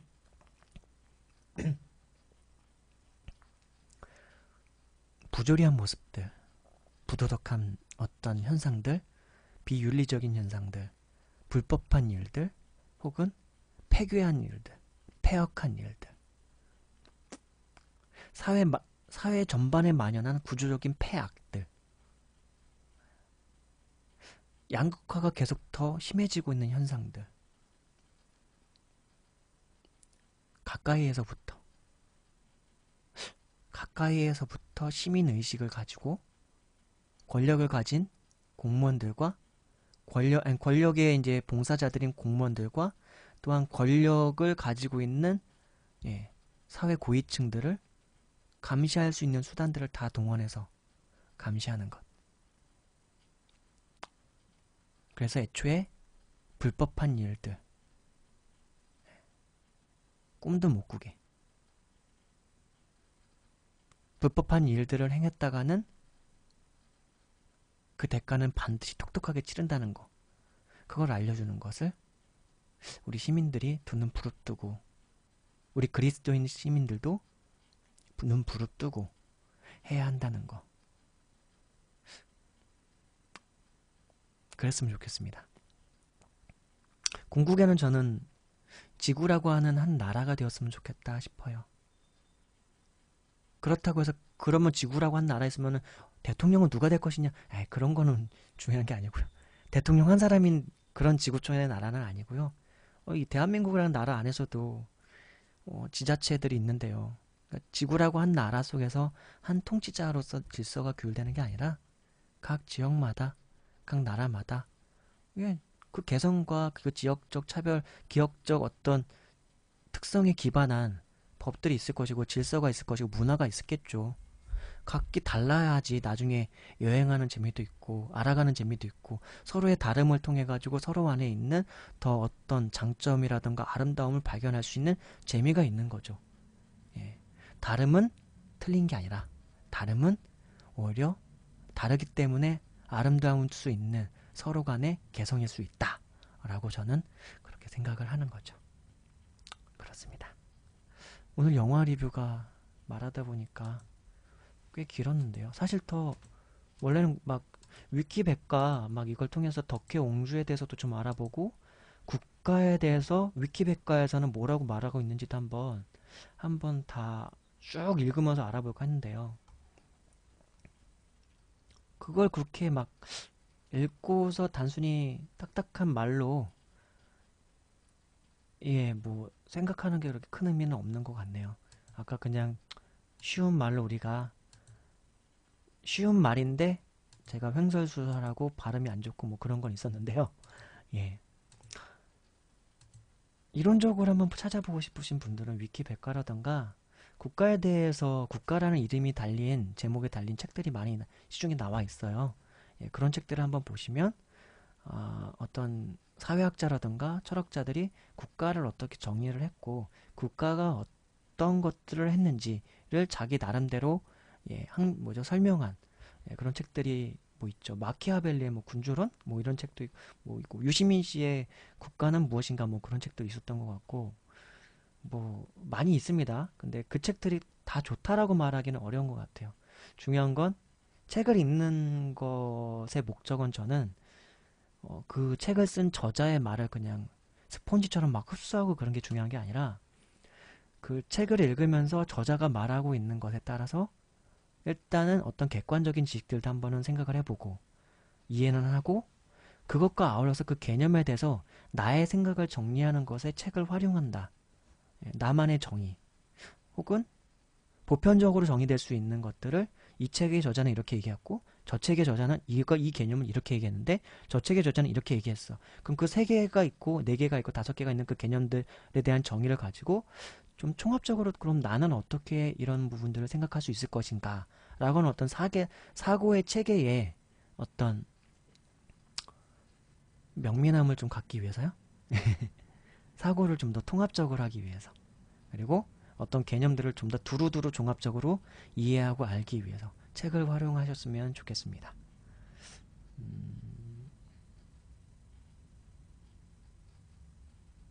예, 위키백과에 뭐 국가에 대한 개념도 좀 있고요. 민족에 대한 개념도 좀 있고요. 그렇게 길진 않습니다.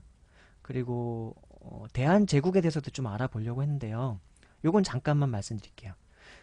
이제 저는 조선 다음에 우리가 일본 일제시대가 있고 그 다음에 우리나라가 이제 대한민국이 있는 거라고 우리가 흔히 생각한 경우가 있나요? 예. 근데 그 사이에 알고 보니까 대한제국이라는 게 있다는 거죠. 일본의 침략으로 인해서 식민 치하에 처해졌던 그 상황과 조선시대가 있는데 그 조선시대하고 일본 치하의 식민지 치하의 그 사이에 우리나라가 또 있더라고요. 대한제국이라는 이름으로. 예.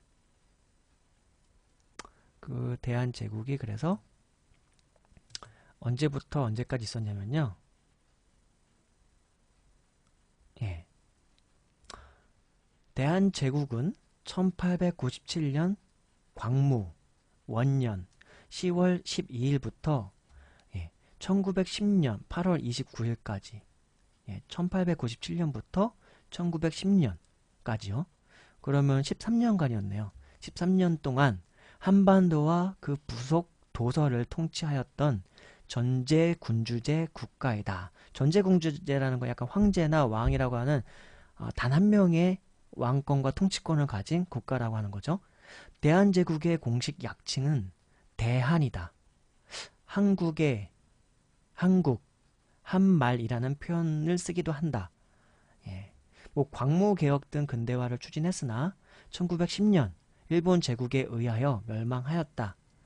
이 나라 이름에 사용된 대한은 오늘날 대한민국 국호로 이어지고 있다라고 이렇게 위키백과에서는 정의를 내리고 있습니다. 그 외에도 뭐 국호, 뭐 제국의 성립, 근대화 개혁 추진, 뭐 이런 내용들을 위키백과에서는 좀 나누고 있고 다뤄지고 있고요. 국권 침탈과 국권 수호 운동 전개, 뭐 이런 것도 있고 한일 병합 전후, 군사, 외교, 뭐 역대 황제, 뭐 훈장 제도, 뭐 같이 볼 만한 내용, 뭐 이런 것들이 위키백과에 있어요.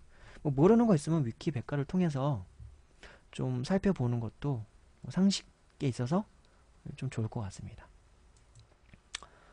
그리고 고종이라고 하는 이제 또 황제가 나와요. 이 고종이라는 인물은 1852년에서 1919년까지 생존했고요. 대한제국의 초대 황제예요.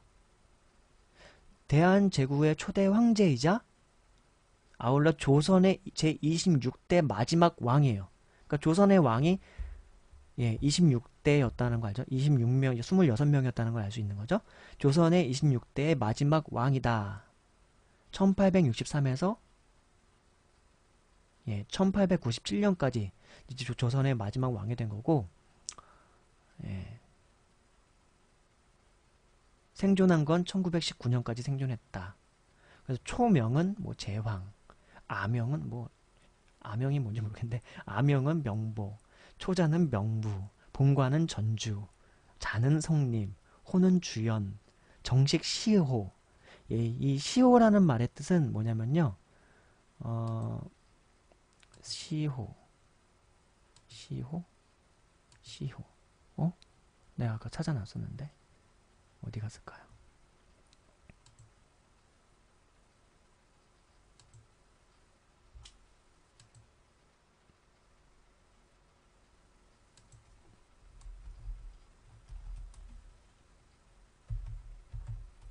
시호.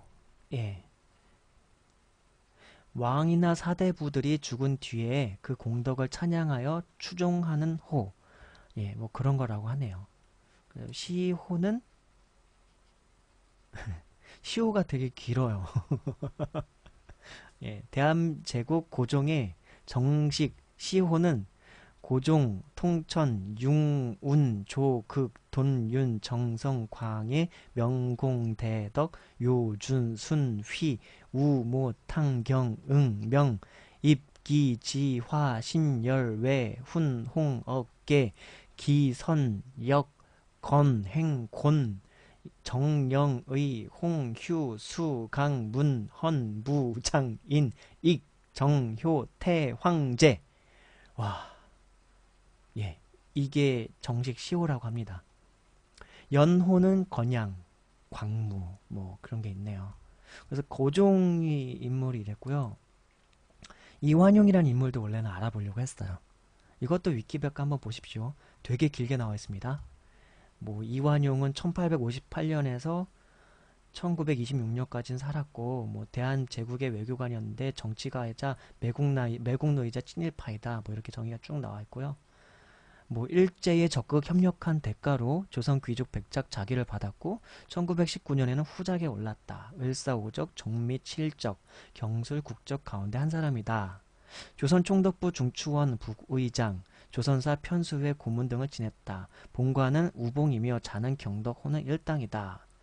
뭐 이렇게 해가지고요.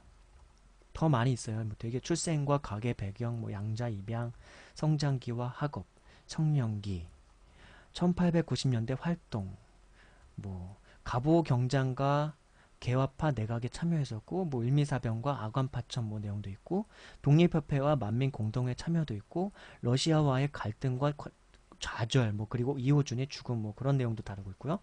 을사늑약 전후, 친일파로의 전향, 을사늑약, 예, 총리 대신으로 또 임명됐고요. 헤이그 밀사 사건 및 고종 양위 강요, 예, 양위 강요 뭐 그런 게 또 거기에 있었군요. 그리고 2차 가택 화재 및 순종 즉위식, 박영효 탄핵, 뭐 민중들의 분노와 암살 위협, 1910년대에서 1920년대 활동, 예, 최후, 사후, 이완용과 관련된 요즘 사건들, 뭐 평가, 긍정적 평가, 부정적 평가, 이런 것도 이제 위키백과에 보면은 쭉 나와 있습니다. 그리고 뭐, 예, 영천왕도 그 영화에 등장하는데 이것도 좀 알아보려고 했는데 이건 패스하고요. 위키백과를 한번 알아보시면 돼요. 이유, 이유는 이제 그 고종의 손자죠, 손자. 예, 황제의 손자였고요. 그리고 이 역할에 고수 씨가 나와요. 그래서 궁금해서 한번 찾아보려고 했었고, 요것도 패스하겠고요. 덕혜옹주의 일생도 예, 한번 알아보려고 했는데 다 패스하겠습니다. 네. 오늘 본래 메인으로 다뤘던 국가라고 하는 그 개념과 관련해서 나눈 우리 내용들이 좀 많이 길었고, 또 그게 전 되게 중요한 내용이었다고 생각하고요. 그래서 많은 걸 다 패스를 하고요. 그리고 이거는 뭐 아는 얘기겠지만요. 이 덕혜옹주가 이제 영화 제작될 때 예산이 부족해가지고 어려움에 있었대요. 근데 손예진 씨가 출연료가 아마 5억인가 그랬었나 봐요. 근데 10억을 오히려 더 투자를 했다고 하네요. 이 영화에. 출연료의 2배 정도 달하는 건데, 예, 언론사에서 보도되었던 내용입니다. 그래서 손예진 씨가 이 영화, 이 영화, 이 영화에 대단한 애착을 가지고 열연을 해주기도 했고요. 예, 열렬한 연기도 해주셨고, 또 훈훈하게 제작비까지 예, 투자를 해서 예, 영화가 이렇게 개봉될 수 있도록 해주었던 거군요. 예, 그래서 훈훈한 얘기는 나눠야죠. 그리고 이 영화 덕혜옹주의 관객 수는 누적 559만 9,665명이라고 하네요. 역대 64위고요. 예, 이 통계 수치는요, 영화진흥위원회 제공이고요. 2017년 9월 8일자의 통계 수치입니다. 네, 영화 리뷰 덕혜옹주. 그렇지만 저의 잡담이 더 많았던 예, 그런 영화 리뷰였습니다. 글쎄요, 앞으로 말하는 연습은 더 하려고 하고요. 책도 예전에 좀 많이 읽었지만 뭐 말을 나누려고 하니까 기억이 이렇게 불확실해가지고는 뭐 하나 제대로 말로 나누기가 좀 어렵네요. 앞으로도 말하는 연습은 계속 할 건데 더 열심히 정진하도록 하겠습니다. 글쎄요, 오늘 하루도 행복하시고요. 덕혜옹주 영화 리뷰는 이제 이 정도로 마무리하도록 할게요. 다른 영화에서 또 뵙도록 하겠습니다. 바둑 좋아하시는 분은 아프리카 바둑으로는 제가 생중계를 하니까요. 가끔 생중계 해설을 하니까 그곳에서 생방송으로 또 볼 수 있도록 하시고요. 그러도록 하죠. 그럼 좋은 하루들 되십시오.